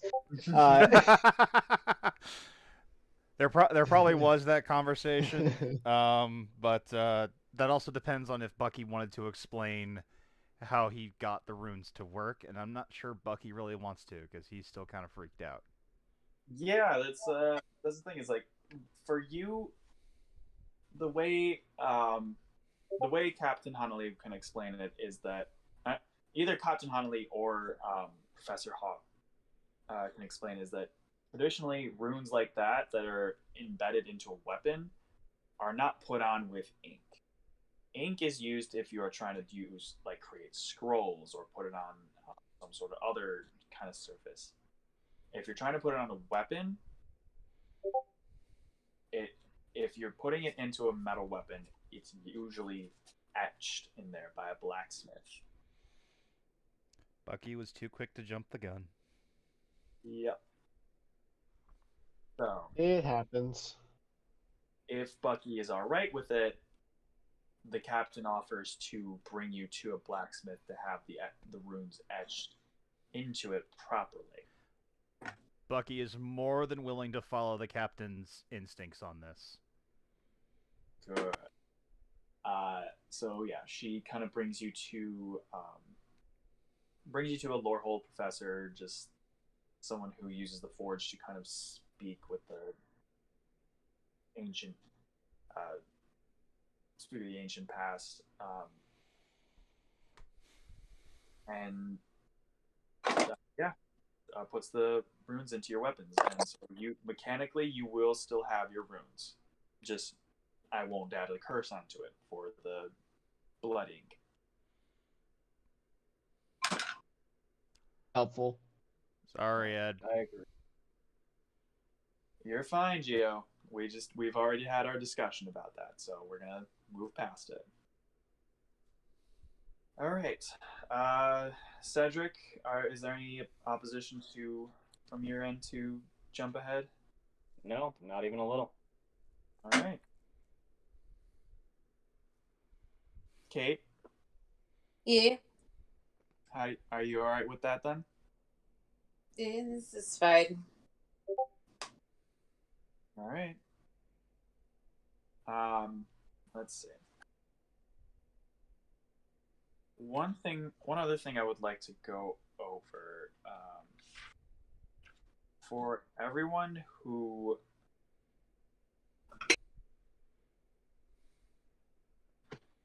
one thing we haven't been doing, I try keeping track of in the beginning is like the relationship tracker.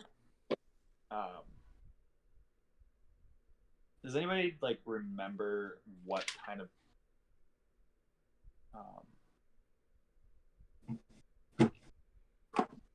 because I have lists down of people that you guys were supposed to be like interacting with. Mm-hmm. But when you guys did interact with it and I gave you points, you guys were supposed to have student dice that I don't think anyone has used yet. I don't think we have. No. Honestly, I haven't really felt much of a reason to use any of the student dice. We've actually been doing pretty well on that. For the most part, yeah. It just I bring it up because at the end of the year, all your student die go away, and you start the next year fresh. I know that I have at least 2 student die, and if at all possible, I'd save them for the final exam. Well, see, here's the thing. Student die, once you get them, are attached to the specific skill that you got them through. Like,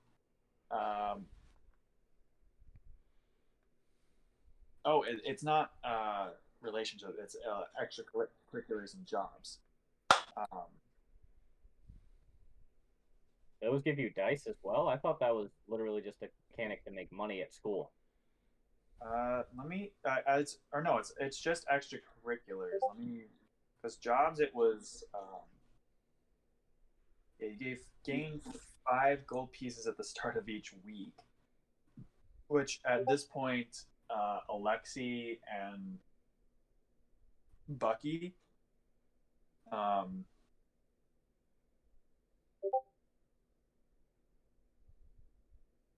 think would be at about say 8 gold, right? Because 5.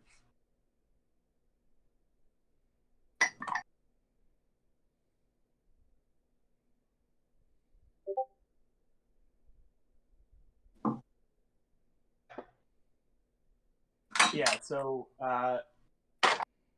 whatever your total is right now, because that's 20 weeks. That's what, 4 months?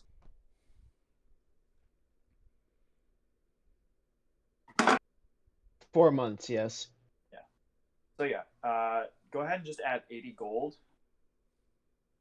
Because I haven't been tracking that. Honest question, Ed, is there anything we can actually buy? Like, we haven't really been able to do... There is a store. There is a store.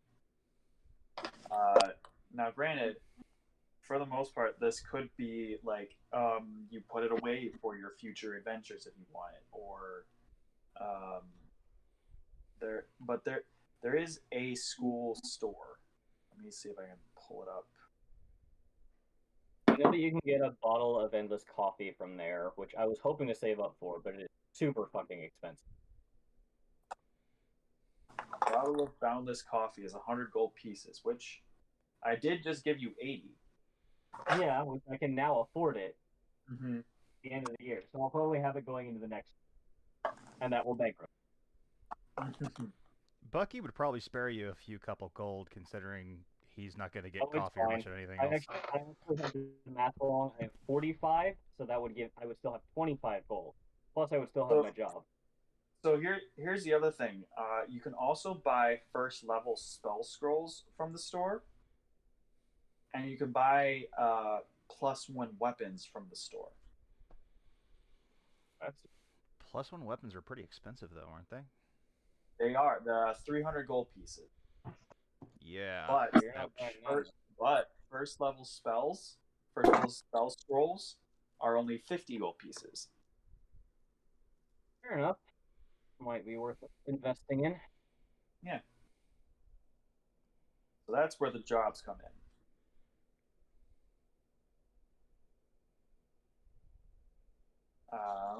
let's see what else was there. And then for his extracurriculars, that's where the student dice come in. That's let's see. I know we haven't done anything with it, Kate, but you still have your die for athletics and history. Okay. And then Javen, your silk ball is athletics and intimidation. Yeah. And then each of you got student die from from all your last exams, which correspond to the skills used in the exam. So we'll go over that later. That's something we can go out of session, but honestly, with us coming up at the end of we are in the end game here. So Okay then. Cool. But yeah, if you guys want to jump ahead and do the final exams, I can go ahead and do that. Yeah, I'm down for it. I'll be down for that. I'm good. Let's do it. All right. 8. I don't know if you did any research on these things.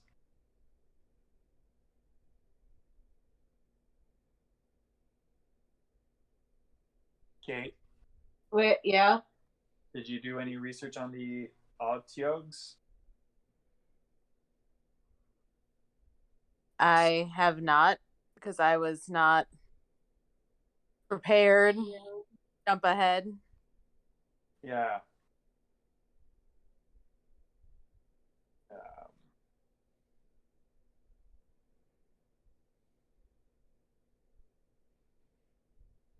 Just, all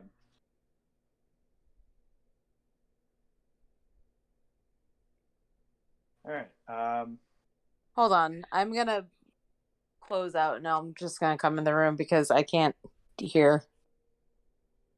I really wasn't saying anything, but What I'm saying is it's doing a weird thing. So I'm going to close out and I'm gonna come in the room. Okay.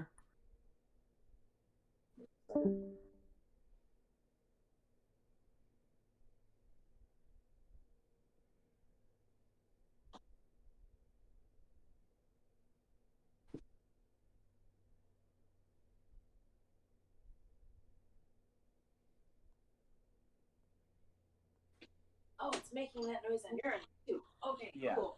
It's I don't know who's like there's a little bit of like background noise and someone's popping up. Okay. So it's an Otyug. Everyone who saw me send the picture has seen the Otyug. It's like a let's see the description. Otyug is a grotesque, bulbous creature born along 3 sturdy legs. Its eyes and nose set along a vine-like stalk that snakes from the top of its bloated body. 2 rubbery tentacles end in spiky leaf-like appendages that Otyug uses to shovel food into its gaping maw. So the way I see it, this looks like the bulldog version of like a displacer beast, but instead of like being like teleportation, it's got like It eats trash. it eats trash. That is A basically living, the breathing garbage modus disposal. operandi. I eat trash. I hate trash. That's all Otyug are. They are magical waste disposal units. They are the explanation for why you can go in the sewers and they are no longer stinky. So they are the best animals ever. Why are we attacking these things? Because they don't have any sort of discernment on what they eat, including Yeah. They dumb. Good in theory, but They're in practice, not so much. They're not evil. They're just misunderstood. Whatever, Cute little whatever, dogs. Hagrid. Whatever, I Hagrid. never said that they were. I never said that they were evil. I said they were dumb. The characters, characters with evil designs who wish to, yeah, they People use them for evil. They're just misunderstood creatures. Uh-huh. Oh, I should not have said that. I should not have said that. I shouldn't have said that. All right. Well, let's go through studying phase. For Otyugs, Kate, what skill do you want to use for rolling your study? Grab actual dice here. Surgical dice. Sometimes you can go an entire session without rolling a single dice. I have. Yes, you can.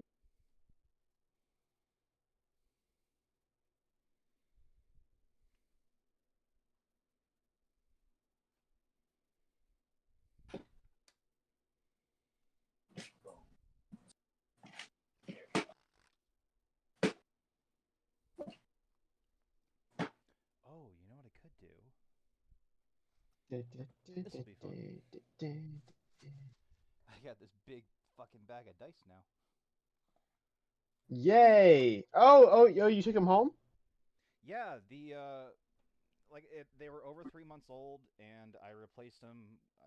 The thing is, the dice that were in here were for Magic the Gathering. It was a bunch of different colored D10s, and I could tell by the symbols. So I reached in and grabbed some of my own dice, pulled out all the D10s, and added some of the metal dice, specialty dice, all that kind of stuff. Fuck yeah. Covered, man. Including my dragon dice. My What? dragon. Dragon. He said Honestly, I dragon. want to use these things. They're really cool. Sure they are. I got them at a Renaissance fair. Yes, we love them. I still have never been to one. Really? Oh man, you. Yeah, When I know. Gamescom- Me. You and Ed. Yeah. When Gamescom puts theirs on in about January, please feel free to come with me. Oh, maybe.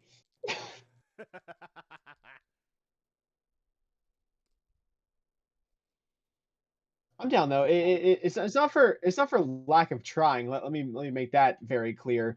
I just have never had an opportunity to go. Oh yeah. Yeah, same. I had an opportunity this year to go, and I really enjoyed it. I got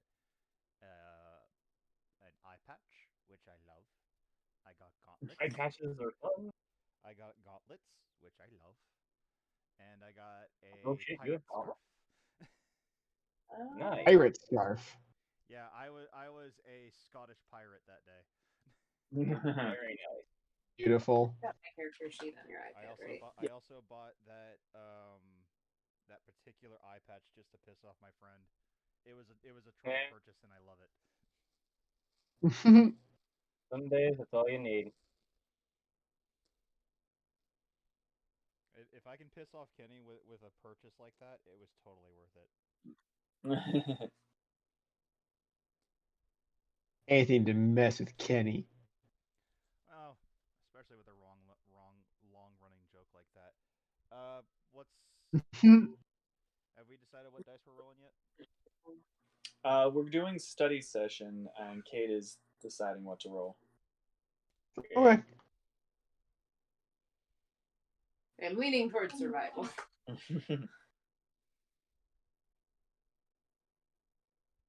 You can honestly do anything as long as you tell me what. I know. Well, because if you're worried about me noticing what you rolled last time, no, it's more of like I'm looking through this picture and going. Honestly, for the study phase, all you gotta do is make a 13. I've got a better chance of getting that with an investigation roll. Just because, for the sole fact that it says, if a place is disgusting, there's a good chance that one is nearby. And so I feel like you have to, when mentally preparing to walk into any situation, you have to be ready to investigate and have your wits about you. Fair enough. I'll trust your little skull. You don't trust my dice? No, how do I? Right there. Oh. Just like that. Ho ho! It's a 19. That's a 20. Or 20. Oh, that's a 16? I'm reading it upside down. Cool. Yeah, just upside down. It's nice to have. I see that now. And there you go. All right. So you have.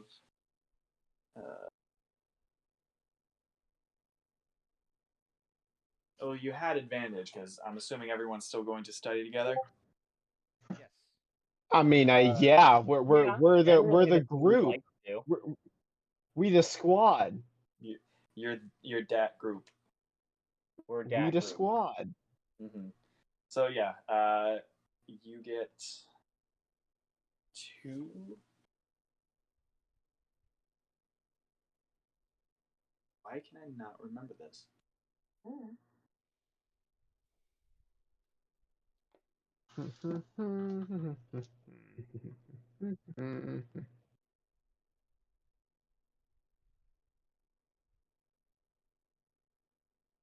Oh, you get a reroll. You get 1 reroll per successful study check.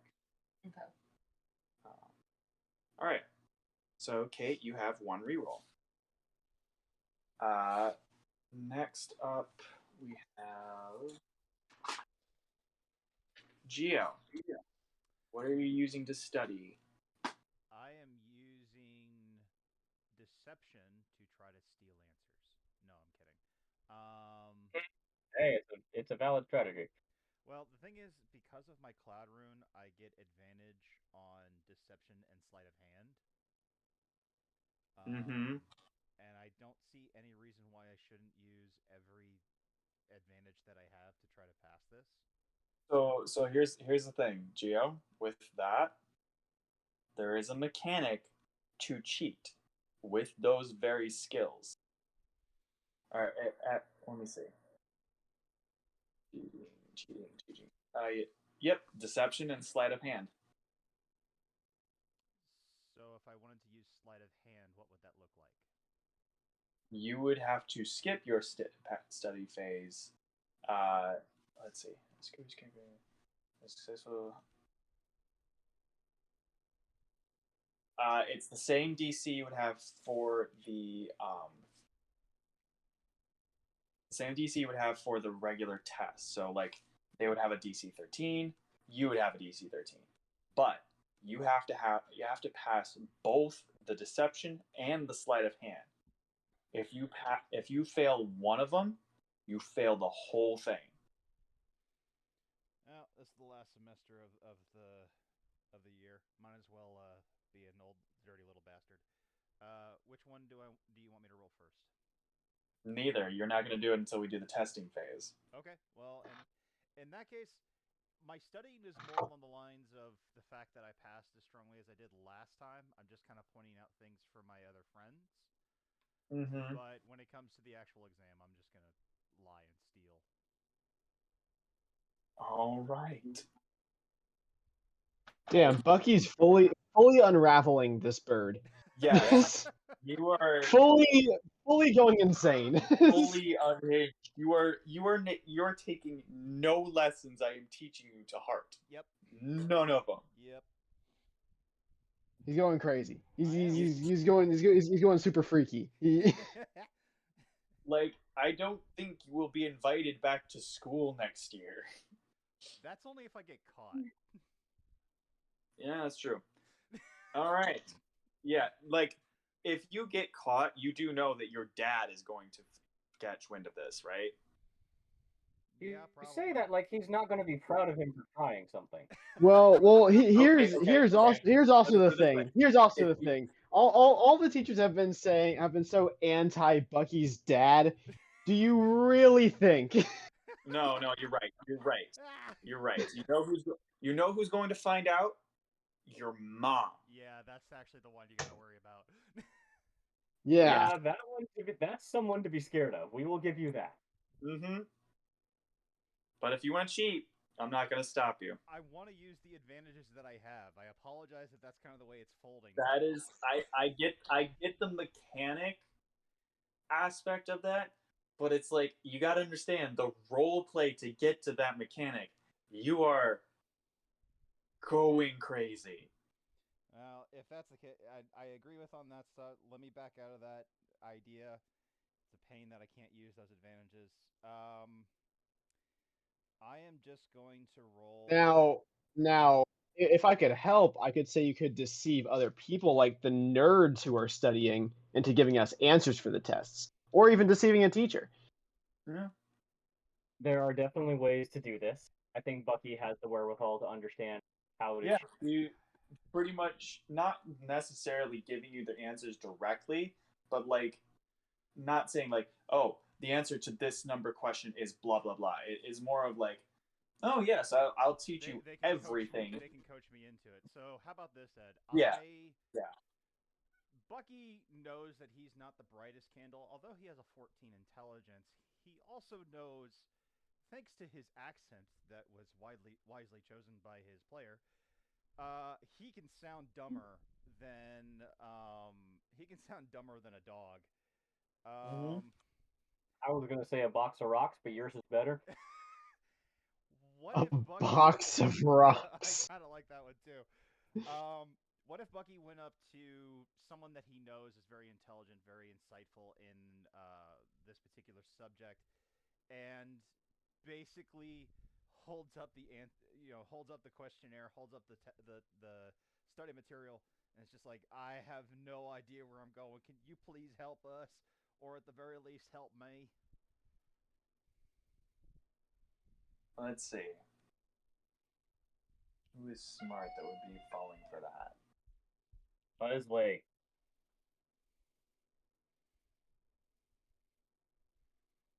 Leslie's smart. She's a freaking wizard.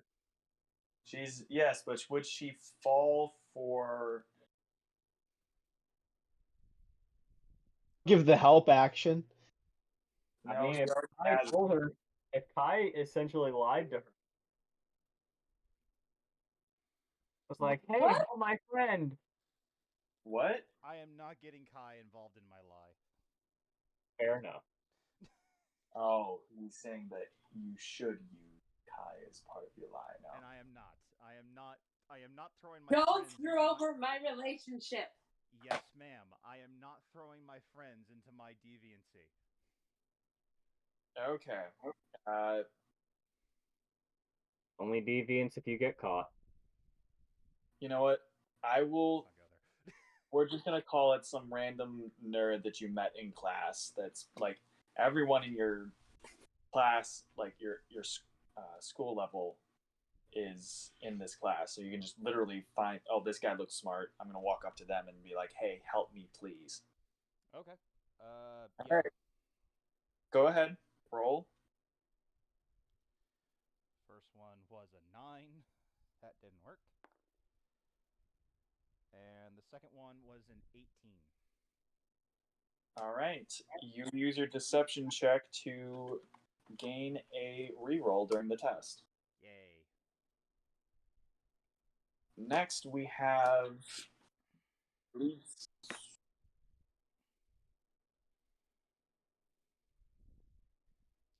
Javen. What are you using for the study?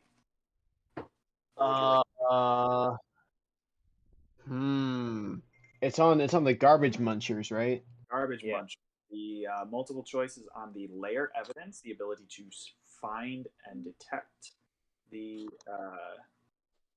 evidence of a Otyug. And then the essay is about Otyugs as practical guardians.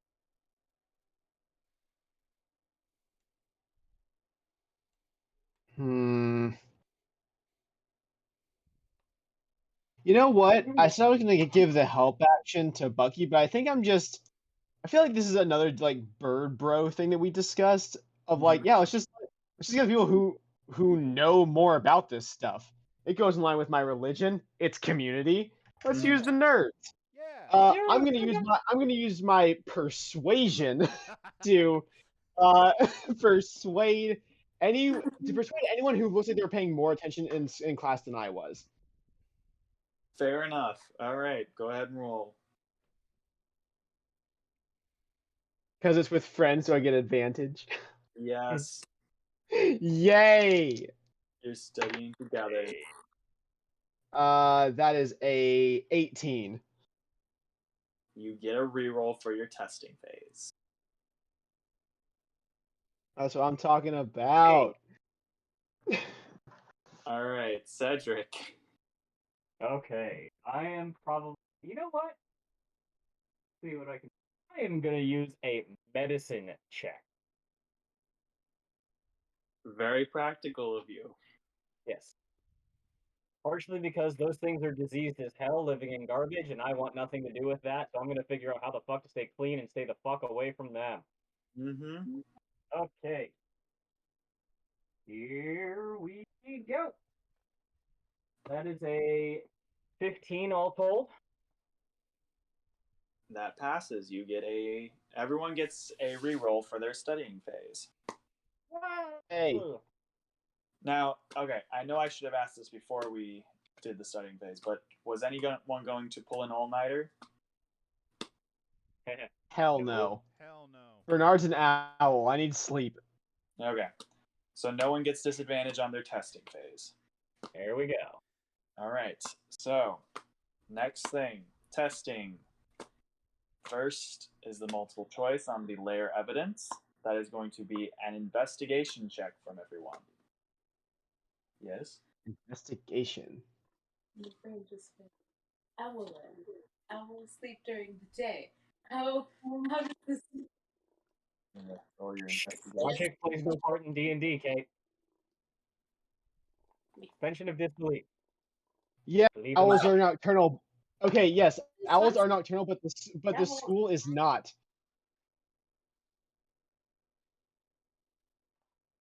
Bernard has had to change his sleep schedule many a time to actually fit into this school. Maybe that's why you didn't do well your first semester. Like the first part of your first semester is just like my sleep schedule. Fuck, man. So off. Yeah, probably. Yeah. My sleep schedule was ruined. All right, so let's go down. Kate, you had a 21. Yep. Gio, what'd you get? Sorry, hold on.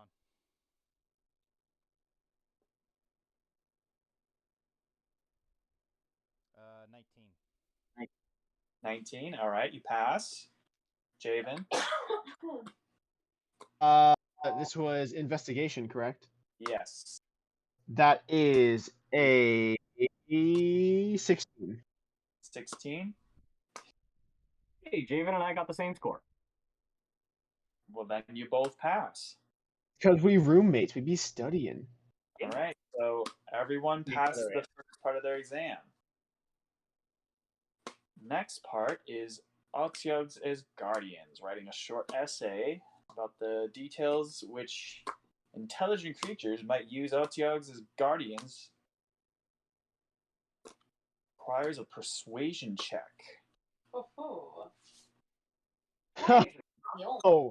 Oh, does it? Huh?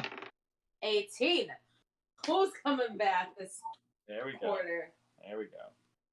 All right, so Kai has an 18. Gio.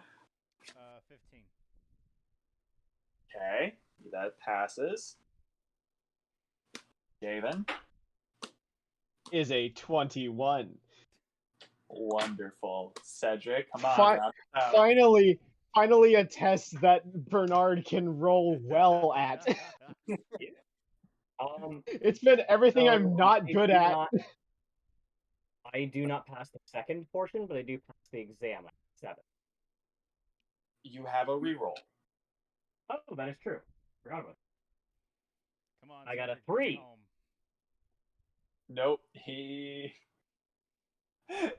Cedric, yes, you pass the exam, but you don't pass the second portion. Yeah. You do the same thing Kai did when she didn't pass the first or the essay portion. You go on so many tangents about like how these things are unsanitary. Why the hell would you keep one as a guardian? Who the fuck do you think you are? I'm going to give you the reasons not to have this as a guardian. Bucky's entire essay was They are these fucking things would be perfect pets. Oh, you are stupid, and so is your pet. Like I said, I think I actually lose points for insulting the professor. Alexi's writing the version of why you shouldn't have one of these. Bucky wrote the version of why you should have one of these. Well, that was the point. You were supposed to write that, Bucky. And Bernard writes on what wonderful conversational companions they are. Yes. Straight up lies on the page. Very, very, very good listeners, those trash goblins. Not even trash goblins. They're just trash behemoths, essentially. They're trash puppies. The same way that Trash puppy, yeah. The same way that a statue is a good listening partner. Exactly. You See, call it a trash puppy, but it's just not fair. All right. So with that,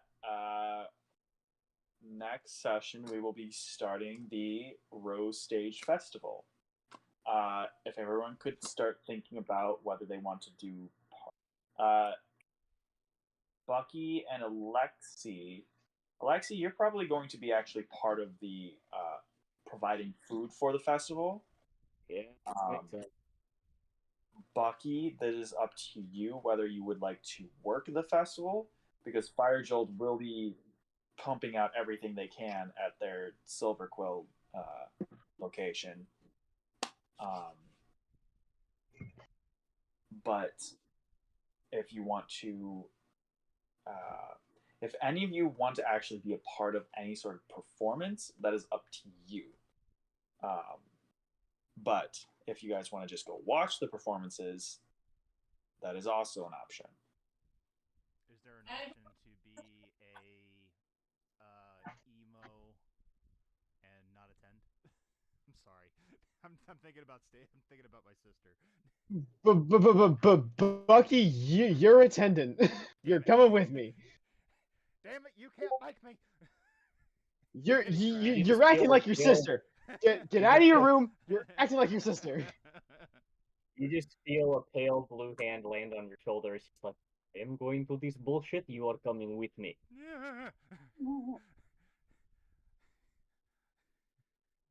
Kai recommends that you all go to the performances and roast Scott. Now that is a good idea. That I can be a part of. Never heard a better idea, honestly. We done with the recording? I mean, we can always just thaumaturgy a really loud fart from Scott at some point to embarrass him. Little bitch. Farting during a thing. This wasn't how it was supposed to go. Ed, do you want me to go ahead and stop the recording? Yeah, go ahead.